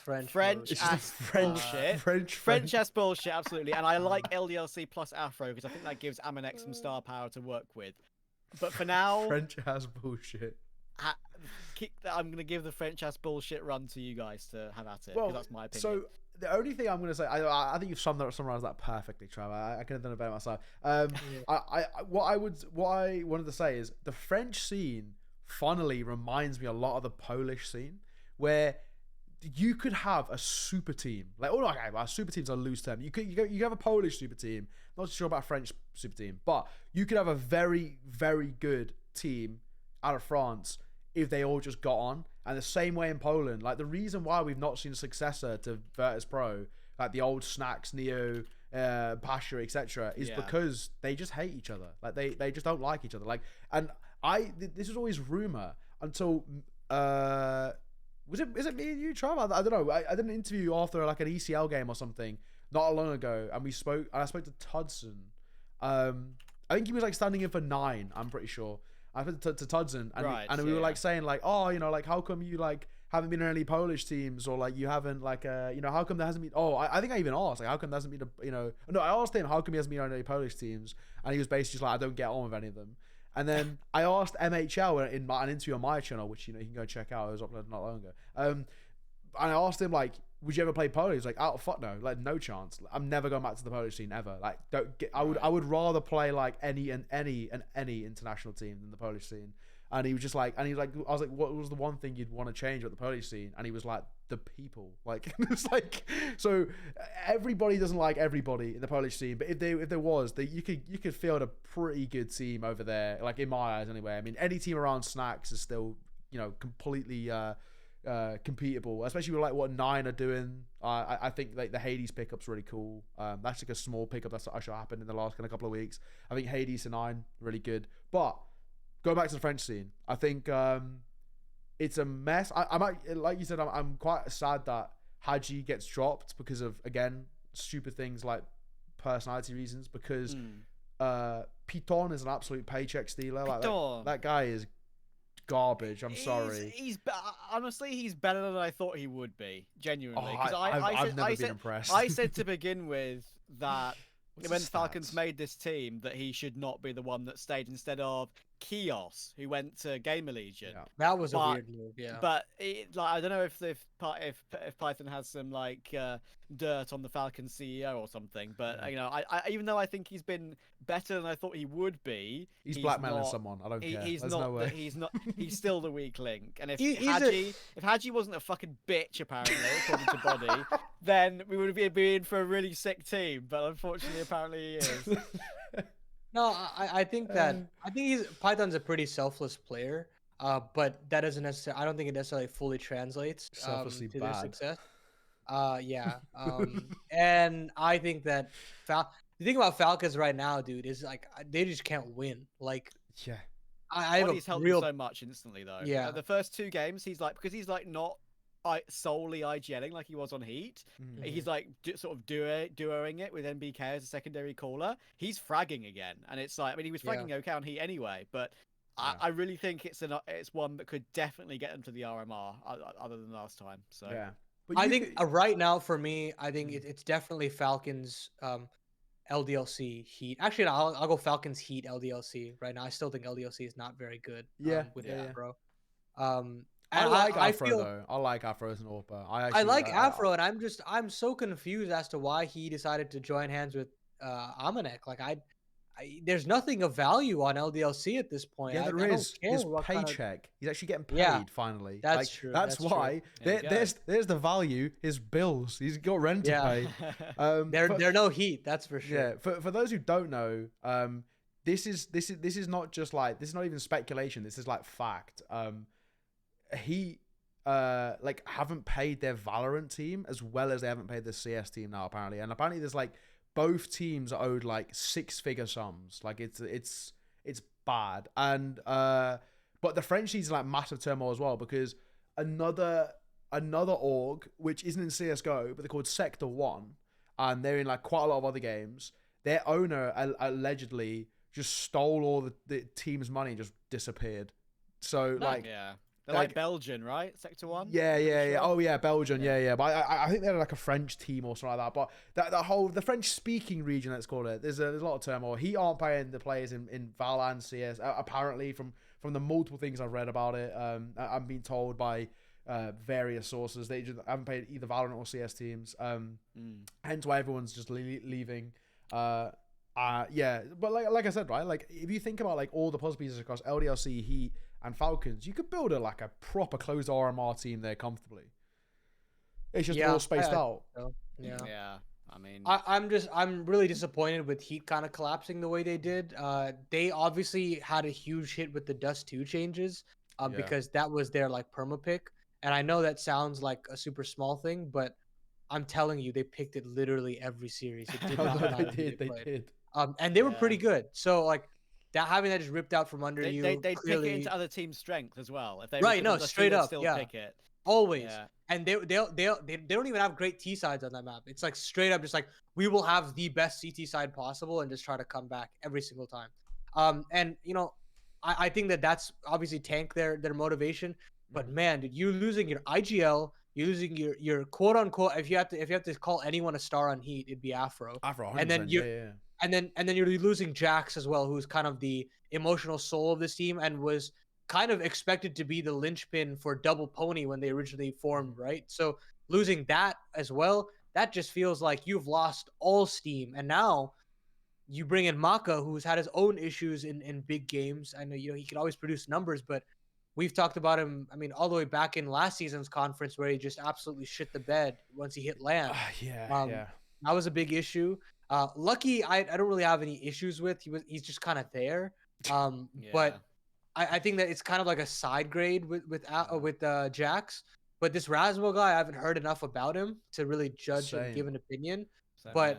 I can't necessarily say that, at least from the youngsters that I've seen from the French scene so far, I don't think that any of them are developed enough to kind of be considered like, ready for tier 1 or 2 or 1.5. I guess that's what. Well, in the other aspect of the little thing we wrote down on our document is that I think that's what Shocks is trying to do with Smiths. He's trying to bring up new, younger French players and try and get them to a level again. Because apparently, I guess we could talk about that move. They're putting a team together too. So, well, let me pull up what that team is. Yeah, do you have a tweet or something for this so I can put it up? Okay. I'll look. Yeah, I got an HLTV just There we page go. for you. Yeah. 3 newcomers from the 11th of January. So Shocks, Smith, Deos, Kursi, and Natew. I believe Natew played on LDLC at some point with their kind of like 12 man roster. I don't know, but some crazy number like that. Yeah, Deos is known for being a face-it demon. That's about it. Right, really. exactly. Yeah, but also a cheater as well. That's what he's actually mainly known for. Like, people are saying about Zyru. Yeah, unfortunately for Deos, I've never met the guy. I spoke to the guy, but he's cracked. Like, he's actually really good. But whenever he does anything, everyone just calls him an ESEA cheater. So it's actually quite unfortunate. I think he served his time. Oh, I'm assuming he must have. But yeah, whenever he does anything, it's the first thing people say. Like, I remember when who leaked this, like, originally. Like, someone leaked. It was like the roster was like, now. Yeah, probably. And then literally the top comment, isn't Deos a cheater? And I was like, Jesus, like, it's been like 3 years or 4 years, and this guy still hasn't like lost this. So that's quite unfortunate. And I'm assuming Twitch chat's going to be horrendous the second he does anything. But he is he's good. Deos, like, he's good. He played with a couple of UK teams, I think, for a bit. Like standing in, I think maybe Royals or something like that. Like, he played with a couple of UK boys, but he's good. But I gotta say, I don't know who Kursi or Natew are, so I don't know if you guys have any information on them, but you can enlighten me. But I have no idea. I'm afraid that's why we sort of left it till last, because like we don't really know too much about. I guess just players they're trying to bring up because they're all very young, apart from Deos, right? So they're trying to do something. Did LDLC have an academy? No, so they just had a rotation.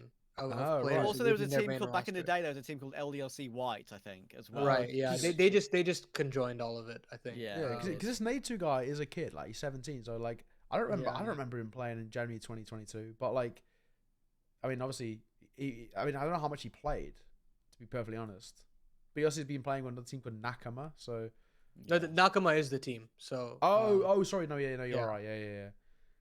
But they haven't played anything, so I guess they'll debut for the open qualies, which is just like, that's risky. I always feel very like just weird about it when that kind of happens. And again, it's not 4 open qualifiers, it's 2. So you got to get your shit together really fast. You don't even have time to really prac. And we saw, like, I believe like Titans like semi debuted for that, for Rio at least, and they just bombed. Like, they just bombed so hard because they didn't have any prac. So I don't really feel for it at all. When was the last time Smiths played? In the show match tournament, I think. End of 2018. Yeah, I was gonna say not Kingwin Legends, ESL Pro League season 8. Season 8, when he lost to Renegades. And this team was Existence. Remember, this was the time where he came back actually from retirement. Or actually, no, I think he came from Gamer Legion at that point. But Existence, Body, Smiths, Kenny S, and Shock. Mate, I've got a hat down here. I've got a Shock's G2 hat, which is signed by that exact team from that ECS event. Yeah, which is a collector's item at this point. You got signed by Smiths, who got the worst KD in the server. Minus 13 Michael over here. I thought he was done. That was my understanding. I mean, okay, it's temporary. Apparently, Smith's not being on this is very temporary, from my understanding. But he's playing, he's playing for the quals, though, no? Yeah. But basically, what they said is that, like, moving forward, Smiths will move to a more of a coaching role, and they'll have an actual permanent fifth. Sure. Is what the plan is, and I really hope that that's what the plan is, because even when he was playing, man, he was so mid. He's just so mid. Like, not even mid. He's just bad. Like, it's not good. Yeah. But he's like best buds with Shock, so it is what it is. They're lovers at this point. They are lovers. They're so adorable. There are so many pictures, man. When you see them, they're like star-crossed lovers in their eyes. Yeah, it's pretty crazy. Okay, but let's. Are they making it? Are they making it? Just last yes or no? No. No. Hell no. Hell no. Falcons maybe. Falcons are the only. I would say LDLC no. Shocks and Smith's team no. Heat no. Falcons maybe. That's. I think Falcons makes it. I think Falcons makes it, and they just eke their way through. They'll get a decent seeding, I think. I think so too. I think Falcons are going to be the best by far, genuinely. Just we shall see. Quickly, I just googled this Natew guy has in his entire last 12 months with LDLC. I mean, I think he was only with them for like half of that year or whatever. He got one positive map, or one positive rating. Like, that is quite worrying. Like, it feels like they may be. Well, we don't even know what the roles are, right? Like, we don't even know what the roles of any of these players are and whether they're going to completely change it and whether he played support on LDLC. Like, I don't. All of that just sounds like a lot of it just feels like that classic French thing of like, we're going to play because like we feel good right now and like we feel that we're going to play well and like we're going to like go off of emotion and all that shit. So like, I don't know. Yeah. These French people are weird. I'm gonna comment to watch party them getting slapped about by the Brandenburg Blasters. Popcake Masterclass again. It's good. Do you want to move on? I think Paladin might have some place to be soon. So do you want to move on to the HLTV Awards? Thoughts? Who wants to start? Paladin, start us off. Yeah, sure. I mean, I didn't feel as though. So first of all, presentation wise, getting like, I mean, it's like, so when you watch the Oscars, you know, and you see like the camera pan to the audience, and you see like a Brad Pitt or like you know like all these like crazy like famous actors or whatever. Like, oh my god, like okay. And you like see like somebody win an award, and they like see the other people's reactions, and it's like really cool, and you're just like, oh my god, it's really like an industry event. And now you like think about it, and you're like, oh my god, what if we did this for CS? And like, it is so surreal to like see, you know, Snacks walk up and he's like laughing and whatever, and you're like, why is he laughing? And they pan at the camera, and it's like the rest, it's like Pasha and like Neo and like Olaf and like they're all just like sitting in like one, like all of the GOAT legends of like the first couple of years of the game are all in like one area. And I'm like, holy shit, man, that is so cool. It is just so cool that they're all just sitting around having a good time. And I just thought that putting on an event like that is, I think, a huge step for our scene. It's a nice thing to kind of legitimize everything. I like the cute little like award trophies and whatnot. They were really well made. I like the fact that they allowed for a little bit of a more like a freestyle speech for the presenters before some of those bigger awards at the very end. So overall, like really, really well done with the presentation. I don't agree with some of the picks that they had, but that's just me. Do we have the page? I have the list up. Yeah, I can send it to you. What do you what do you disagree with, Annie? Okay, here. Let me. I just sent it to you. The closer of the year was very weird to me that it did not go to ROPS. Because agreed. Yeah. For me, when I think about closing, I'm thinking about your role is that you're lurking. Or if not, you are getting a shitload of clutches. Yeah. And I thought that ROPS fulfilled both of those to a T. I mean, obviously you can have that conversation that ROPS had the occasional round here or there where, you know, he'd be on one side of the map, other side of the map, you just save when there's like 20 seconds left on the clock. But some of the biggest highlights of the year was because of ROPS, and you know, ROPS powered them through so many different situations. You think about obviously Katowice with the crazy porch play, and then you obviously have the end for was it fall finals where they're against NIP and they go down to the lower bomb site and he's up on top of Silo. He gets 3 kills before he goes down in like a 3v5. Yeah. Like stuff like that is just really, really impressive. When I think of closing, I automatically, my brain jumps to ROPS. That was like a super kind of weird thing for me. And then for opener, I'm not like entirely sold on it being Nico, just because I think Nico is a fantastic rifler and I think he's a jack of all trades. But opening, I don't think he was like too much slotted into that role. Like I just felt like Yekindar did so much that I have to tip my hat to just, what do you define as opener, right? Like Nico isn't entering every round. Yekindar is. And it's like, I don't know. I think that maybe a way to fix this in the future years is that you just try to be more static with how you define these roles, so that you don't have this kind of like, oh, he could be a closer, he could be an opener, like Axile entries, like there are rounds where he just straight up entries, man. Like So I just think more definition on the roles would be more would improve the show a lot. I agree. In general, I thought the show, it was very good. It's exactly this. Paladin, I echo his thoughts. I think it's exactly the kind of thing our scene, needs. Just everyone to dress up nice and see all the amazing stars in the crowd. Have the legends of the game introduce the winners and the snacks. Yeah. The snacks. When the snacks got on the mic, it was probably the best moment of the entire show. To be honest, it was just superb. Yeah, everyone got represented. It was really good. I think the only thing they're really missing is maybe some talent awards for the next year, because we really just have those bullshit popularity contests like esports awards that are done for, this guy across like all the across all the different esports. So it's like, I think some talent awards would be nice. Guys, you should need to both shut the fuck up.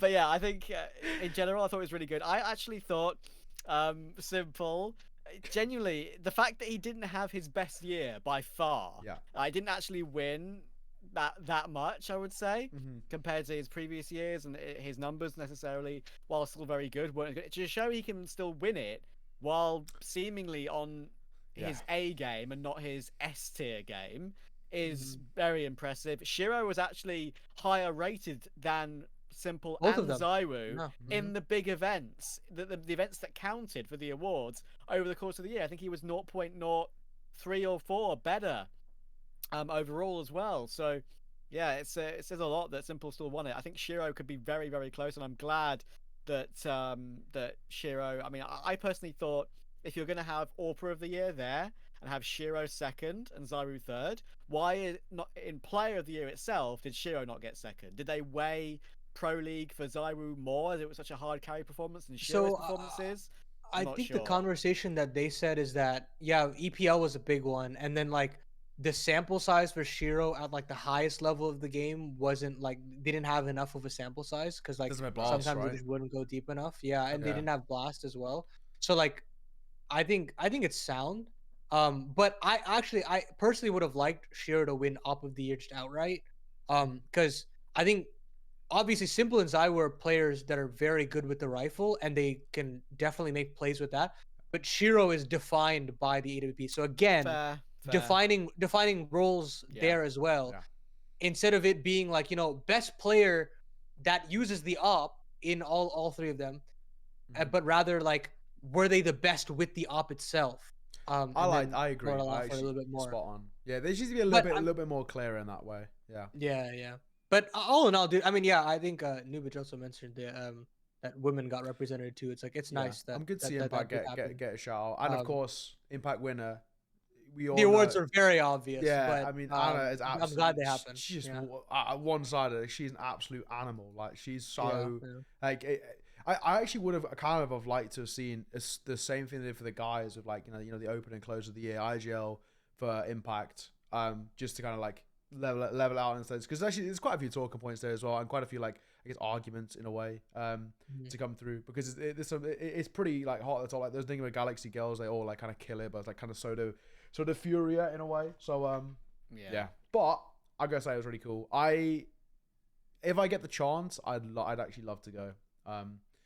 Like next year. I think originally when I saw it, I was like this year I was like, I wouldn't want to go, because like I would just fanboy, and like I think I still stick by that. I would just be like gushing over like the players. It would take over. It would take over for sure. And the casters, like I'd be like I'm not mates with like basically them, because I've never worked with them, so I feel like maybe I need to get the more experience under my belt, or maybe work a couple of events. So I think the only like caster that's tier 1 that I can say I like speak to is like Maui. But Maui didn't even go, right? So he was in I don't know, Hawaii. Yeah. Was he with Launders? I think so. Yeah. The only guy I know like in the tier 1, him, or like I speak to Mahone every now and again. I guess we can now count Alan. Technically, he's done a major now. I guess he. Give him his flowers.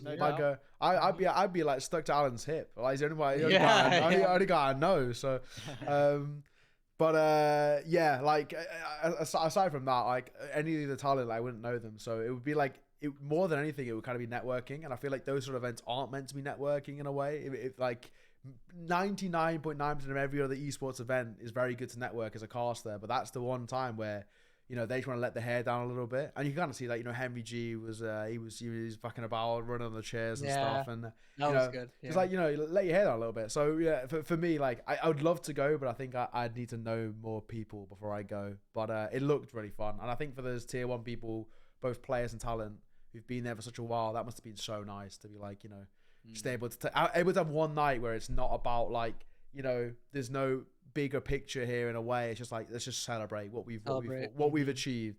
And also I do think it's nuts to get to a point where we are now, where we're having that red carpet. I put that in massive quotation marks. That red carpet was fucking pansy. It was that thing sucked. It was like square. It was one square. Yeah. Come on, boys. Like HLTV, I know you got that bread over there. You can step up the red carpet bit. Do it like in a line. I'm sure you can get that out. But it was a pretty pants red carpet. But aside from that, I think it's really cool. Like I think it's really awesome. So hopefully one day I'll get to that stage and I'll get to go because that'll be pretty sick. We'll have a live 2.5 talent podcast. Oh, live from the HLTV Awards. The only thing, I would actually be feral at one of those. I'd just be such a nuisance. Like you'd be Henry G, a bit tipsy and going wild, you know. Exactly. But yeah, overall, big fan. Was really cool. And I hope this just becomes like a standard, because it's awesome to see. Awesome to just see a celebration of the game that we know and love and live. So, hey, no love, live. That'll be on the back of like my mum's wall in the bathroom or something. Anyway, on conference results. Conference results. I've got a little tweet here from from ESL. I've added 4 links for you, which are the best clips. One of them was obviously the one you'll know and love. But I added a few extra bits and pieces too, which I really enjoyed from that event. Which is usually, I used to have a little clip of the week sort of thing that I had on this podcast. So I've added one of my favorite sequences from that cast we did together. I can get them all up momentarily. Okay. Give me 2 seconds to set that up, and then I can add them all in for you.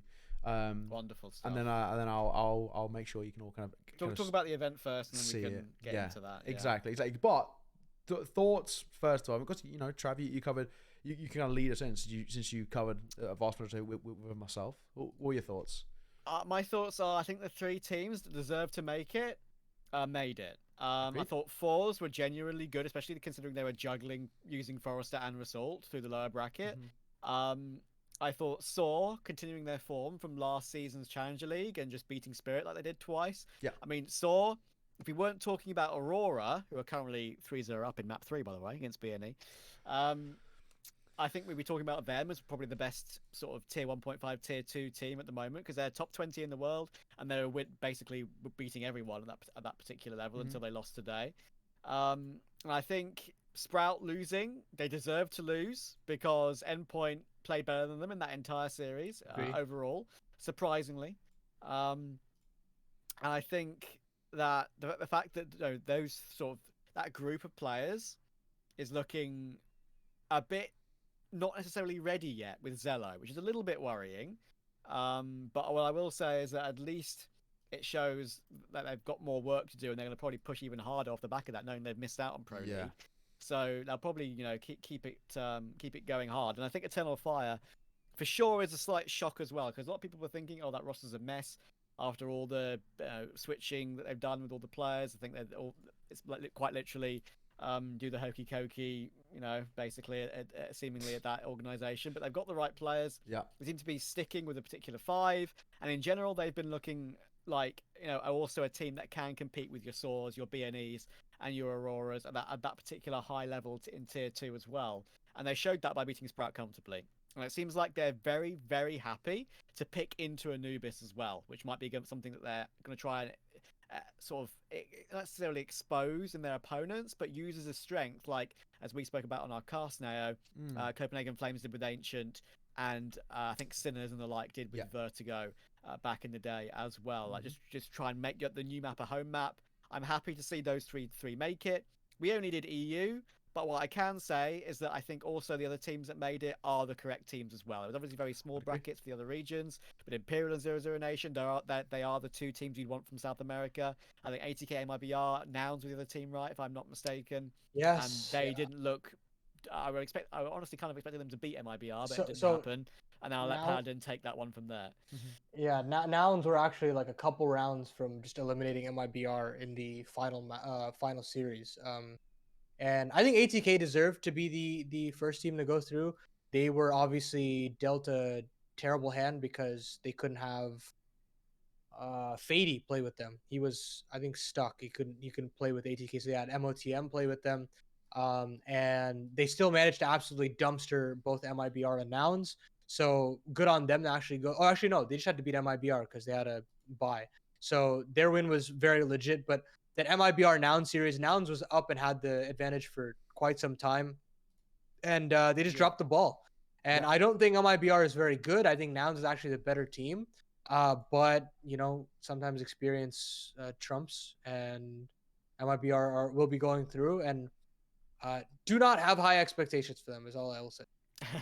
Okay. Well, if you want, we can probably have a little watch of I'll share it in here as well, so you boys can hopefully all see. I've got the stream open, so I'll be able to see it. A little bit delayed, but a little bit delayed. All right, cool. Okay. Well, we'll get it up. Hopefully, this should all work out. I'll start. We'll roll through your tweets.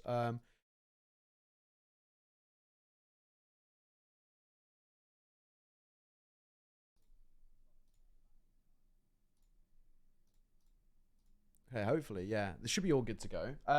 Right, we'll give it a go. Oh, I didn't even see Haji replied as well. It's quite funny. Right, so this was, this one made me laugh when it happened. So... Yeah, okay, I'll get onto my point for a second. Oh my goodness! Oh no! Shelby's just been dinked about 16 times through bench. Yeah, Kenny's flick. The flick's naughty, but the dink is hilarious. Like, what is it? Like, it sounds like it's like 8-9 times. Yeah, absolutely. That just never happened ever. Like, the fact that Haji, I don't actually know if he saw him because I didn't ask him or anything. Yeah. The fact that he guessed it and just didn't complete the kill after headshotting so many times was pretty crazy. But anyway, that was just a little quick one. Funny one. I like that. The next couple are tweeted from ESL themselves, and this is the Mighty Max show.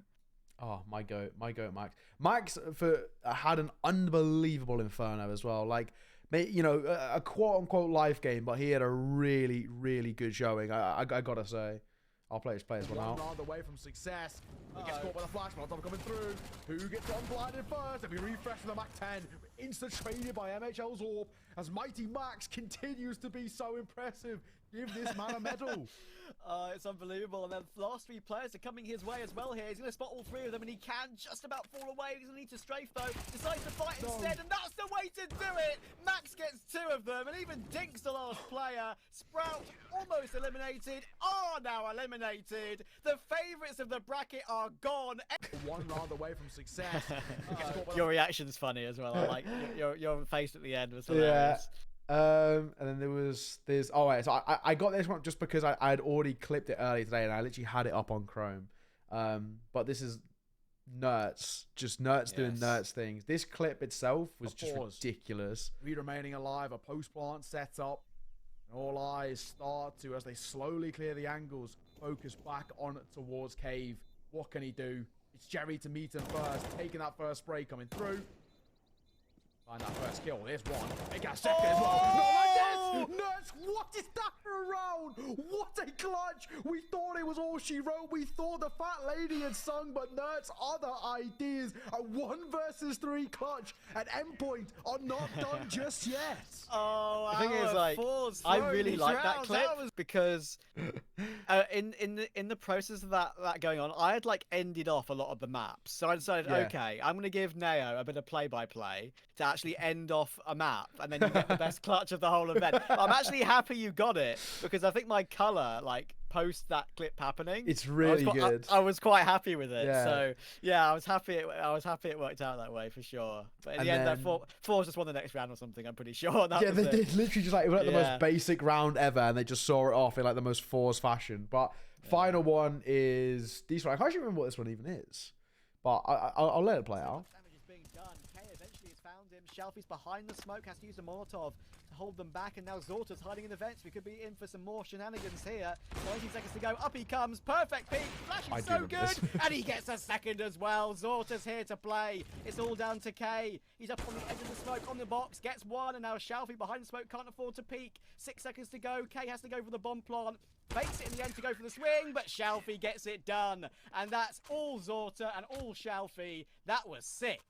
So much damage is being done. I didn't realize he survived on 2 points of HP as well. Yeah, I didn't notice that in the moment either. I mean, I would have definitely mentioned it if I noticed it, but I was so sort of hyped at the actual, because I think that was even after all the endpoint Sprout game and even the final between Fours and endpoint 2, that was actually, I think, the sequence I was most happy with from the whole event. That second shot from Zorta, Jesus Christ, that's quick. That is seriously rapid. But hey, I mean, we had some pretty banging moments. I think over the space of that that week we were on. It was good to be involved. Good to be involved. And I think, I mean, aside from that, any other additions to the conference / Pro League? Well, just Sprout was such high favourites, weren't they? And they just like season 16 kind of bombed. Yeah, they're exactly the sort of carbon copy. So it's a shame. Yeah. They deserve to be there, but I think the last point that I made about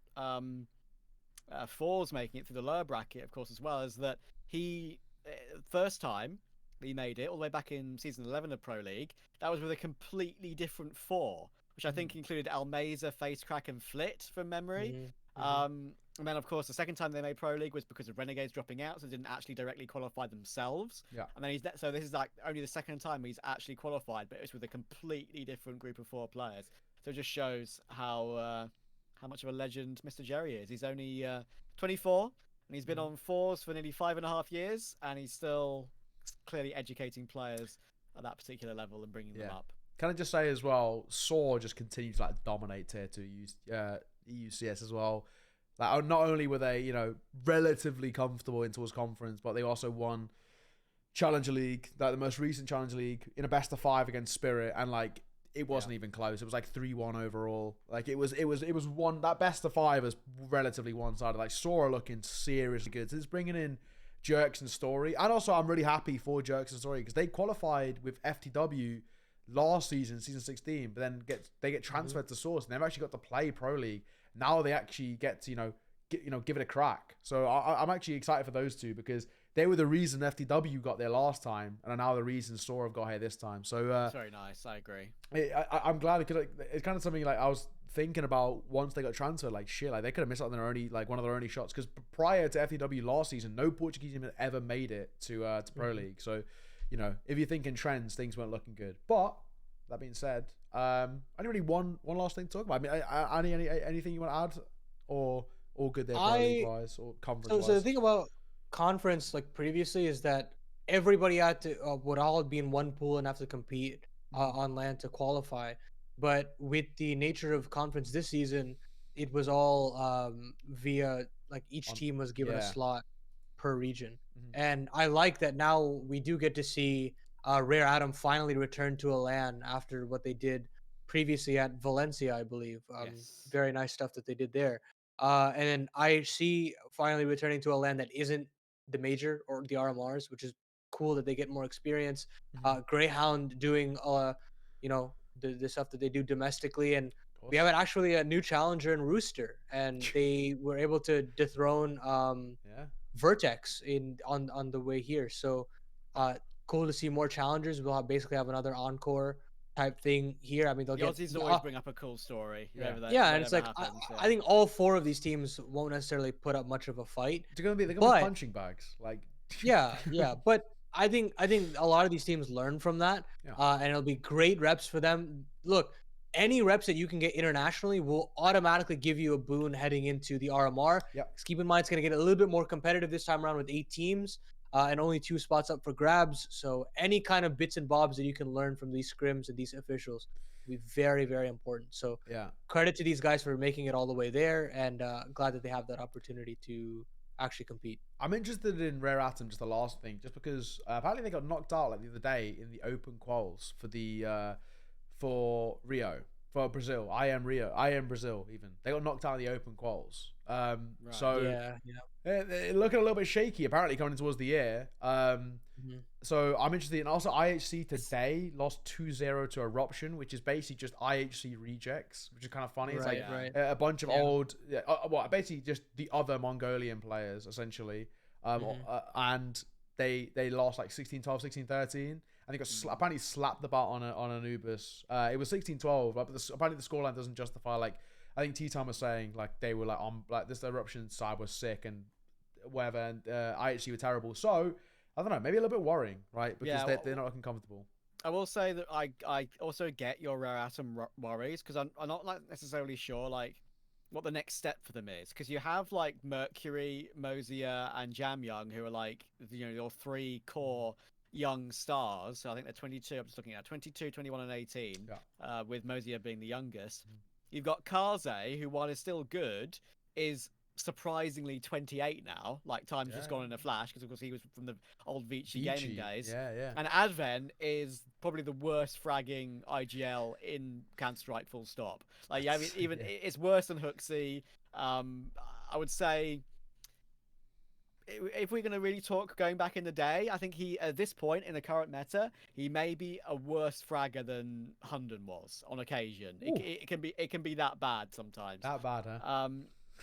But with the stars they have, they can prove to have some upsets, and that's why we saw them do so well at Valencia, right?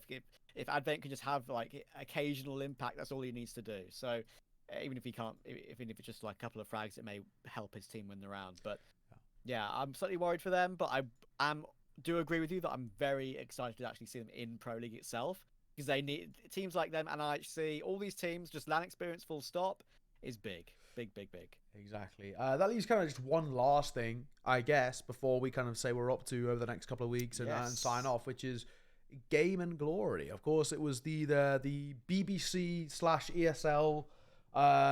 little video, and you guys have seen bits of it, but not the full way through, from my understanding, right? Something along those lines. I saw 10 minutes. There we go. But what I would say, for anyone who hasn't seen it or on the fence or whatever, worth a watch. I really enjoyed it. I watched it with my mates, and it was a really good watch. I think, obviously, kind of anything, generally speaking, anything BBC touch, or for those of you who are not UK based, generally anything BBC touch is elite tier quality for the most part. Like, anything they actually like try to make good, it always comes off good.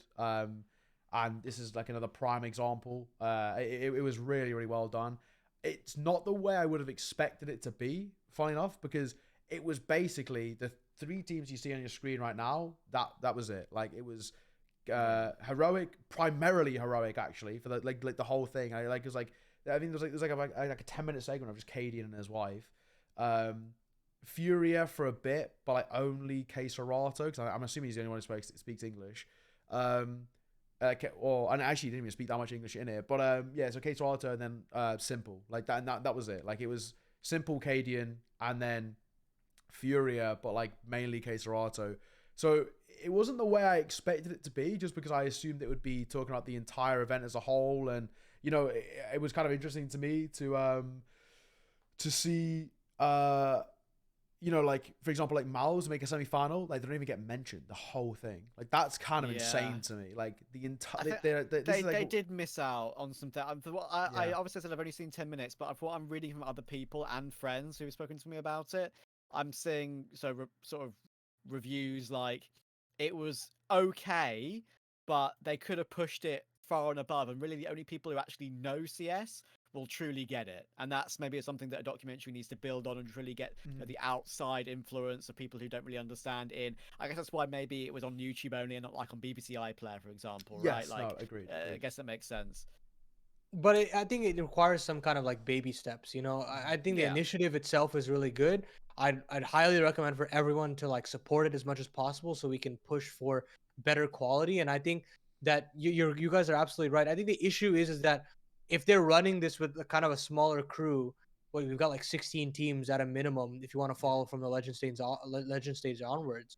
And I don't think you could track all 16 teams with the crew like that. You need a long series, like multiple episodes. Right. Like, I'm just saying, for sure. How kind of sick would it be to have like a Drive to Survive thing? No, we could nail it. I mean, we've got enough history, we've got enough drama, we've got enough hype, and we've got enough of the stadium gigs. Like everything could work. But it requires for things like this that we have right now to do well. So I highly recommend that. Even if you are not a big documentary fan, if you're just a CS fan, it would just be huge for our scene in general to just completely support this in every way, shape, or form. It's only like 40 minutes, too. It's very watchable. But I think something that you're mentioning that is really important to me, as obviously, and I guess Trav can kind of attest to this as well. Growing up in the UK, esports doesn't have the reputation that it does in a lot of other places. Like Denmark, for example, where it's seen as like quite legitimate. Like in the UK, generally, the kind of the general consensus when you say I'm a professional gamer, or if I say I work in esports professionally, overall it's one of those things where people just kind of look down on you and think, you live in your mum's basement kind of thing, or those sort of things, and it's like it's not seen as like a legitimate career or anything like that. It's not really it doesn't have that stipulation in the UK. So to have someone like the BBC, who are like documentary kings, kings of documentary, exactly, and they are very, very harsh and specific on what they release, on towards they're extremely strict on what they release, or what they work on. So to have these guys involved is huge, and I think it's showing there's a step in the right direction, not only domestically in the UK, but generally in terms of esports, that now it's finally getting the attention of like the mainstream media in the positive news, rather than like, oh my god, no offense, Annie, but all the dumb shit that I see in America about like people trying to sue Fortnite, like just because kids play it, like that to me is just a bit stupid. It's finally getting the attention it sort of deserves in a positive light, and really actually go looking at the stuff that's good. So go and check it out, go support it. It's actually really it's worth the watch. It was actually quite a fun thing.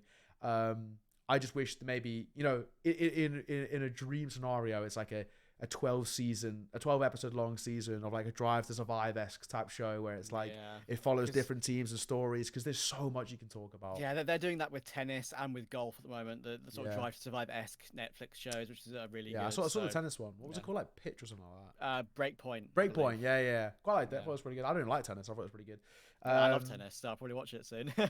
Yeah. So it's pretty good. I quite liked it. But aside from that, lads, I think we are basically done. Before we chalk it up, I'll end this off as well, actually. Go on. Anubis, our famously early stage T-sided map, and Bad News Eagles, famously a bit of a T-sided team.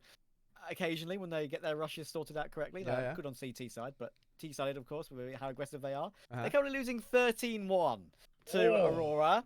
On Aurora on CT side, so this streak is about to reach 10 for Aurora, and that would mean they'd be the champions of CCT South Europe #2. We told you they were good, right? There's a reason I kind of made them my little highlight, but Trav, you obviously did that tweet about them. This sounds good. Yeah. They're currently about to beat the number 17 ranked team in the world, so fair play, man. Aurora, they are looking scary. They are actually everybody's got to keep an eye on them going into these open quals. They've got to be not favourites, but they've got to be in that conversation at the very least. For sure. But lads, that might sum it up. So we've got next one will be done. Next podcast, who knows? Couple of weeks, 3 weeks, something like that. Maybe in and around Pro League time, something like that. Or no, post Cato, maybe. Yeah, post Cato sounds post Cato. Because me and Neo are going to meet up IRL. Exactly. I was going to say, do you want to kind of run us through? I mean, Annie, start us off, right, mate? What have you got planned over the next kind of 2-3 weeks? ECL's picking up for NA, and I think I've got a lot more BO3s than last season, so definitely look out for that. As I said before, I'm planning on doing an NAF video. Look out for that as well, and then a couple shows that I'm doing.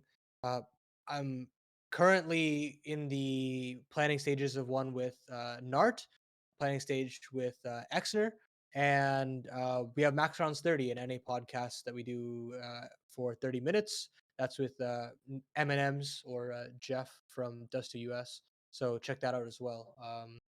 But yeah, that's I've got a lot of stuff going on in the pipeline. So stay tuned. Trav, what you got for us? Next 2-3 weeks. Actually don't necessarily have casts planned very close, but mid-February, to late February, I'll be doing some of the European Development Championship playoffs again, which always has some decent teams in. Nice. And I think I'm hoping to do some ECL. I'm hoping to do maybe 1 or 2 IM Brazil quals. I'm not sure yet. I definitely will be streaming the Open quals for EU and maybe some South America and North America. I'm not sure yet, but I'm going to try and get some streams going on my personal channel again to do some IM Brazil stuff. Especially those, as I said, those open quals. Always fun to do open quals, and I'll be starting that up tomorrow actually, which will be done obviously by the time this podcast goes out, but still. And me and Neo are going to an Apex Legends event in London to have some fun with that game, which I do love very much. My first Apex event. I couldn't miss this opportunity to go to an event in London, and the fact that Neo's coming with our first time meeting in person as well would be pretty cool. So you'll be able to make fun of me how short I am. Lovely job, Lee. Yeah, it should be good. I mean, I think for me next couple of weeks, I'm doing IM Brazil for like basically the entirety of this week. Yeah. I'm on that as well. That is another. Yeah. IM Brazil quals. So I'm just checking my calendar now. So I got IM Brazil for tomorrow as well. So I'm starting bright and early. I'm up at 7:30 a.m. Start live at I think live on air at 8, and then to cams whatever 8:20. So nice, bright and early. I've got a bit of Challenger League on the 31st and the 1st. Then I'm seeing Trav for 4 days straight from Thursday to Sunday in London for a pretty cool Apex event. Pictures. The 1.5 talent will be up and going. We're getting real close, guys. We're getting real close. Exactly. I've met Paladin now, and then I'm now going to meet Trav, and at some point all three will come together. And then I'm back on IM Rio for EU on the 8th, 9th, and 10th of February, which is all the EU games. Because it's only some good games though. Only 5, but it's some banging teams, so it should be good. And then I think I actually finish it off by doing 1 day of South America because I needed someone to step in. I was like, yeah, sure, happy to. So apart from that, yeah, should be pretty good. And then watching Kato. Also, we live back again. I'm gonna go live, maybe with Trav or Paladin or whoever's about. Just watching tomorrow, watch partying the Rio games should be quite good fun since the open quals. There's probably some pretty decent teams gonna sign up. But yeah, we'll be live. Do you know what time it starts, Trev? I think around 5 p.m. I believe. Perfect. It gives me time to have a nap. I'll have dinner on stream and I'll get going. I might get a takeaway. That gives me time to have a nap maybe. Actually, wait, is today's date? Oh no, I won't be able to do it tomorrow. Ignore me. Trav will do it though. Go and check out Trav's stream. Oh Trav will be live. I won't be able to do it. I've got plans. But okay, you're on a date or something or whatever. I don't know. But yes, aside from that, ladies and gents, we are done and dusted. Thank you everyone for joining us. Just a quick shout out, Nubage. Thank you for the sub. I do appreciate it. Love you, Nubage. Massive shout out. Thank you for the support as always. You love it. Sabs or my good friend Ben. Appreciate the donation as well. I don't have notifications on when we do the podcast because I feel like it's slightly egregious. But I see them, so I appreciate it. So Nubage, thank you for the sub, I appreciate it. And all the support, people's tuning out. If you're on YouTube as well, we're going to start streaming these now, so check out the Twitches below. Check out all the boys' links as well. They're somewhere below on screen. Until next time, we'll bid you all farewell. Thank you for joining us. Subscribe if you're on YouTube, and if you're on Twitch, go and subscribe on YouTube. It's as simple as that. See you in a bit. Peace out. Bye.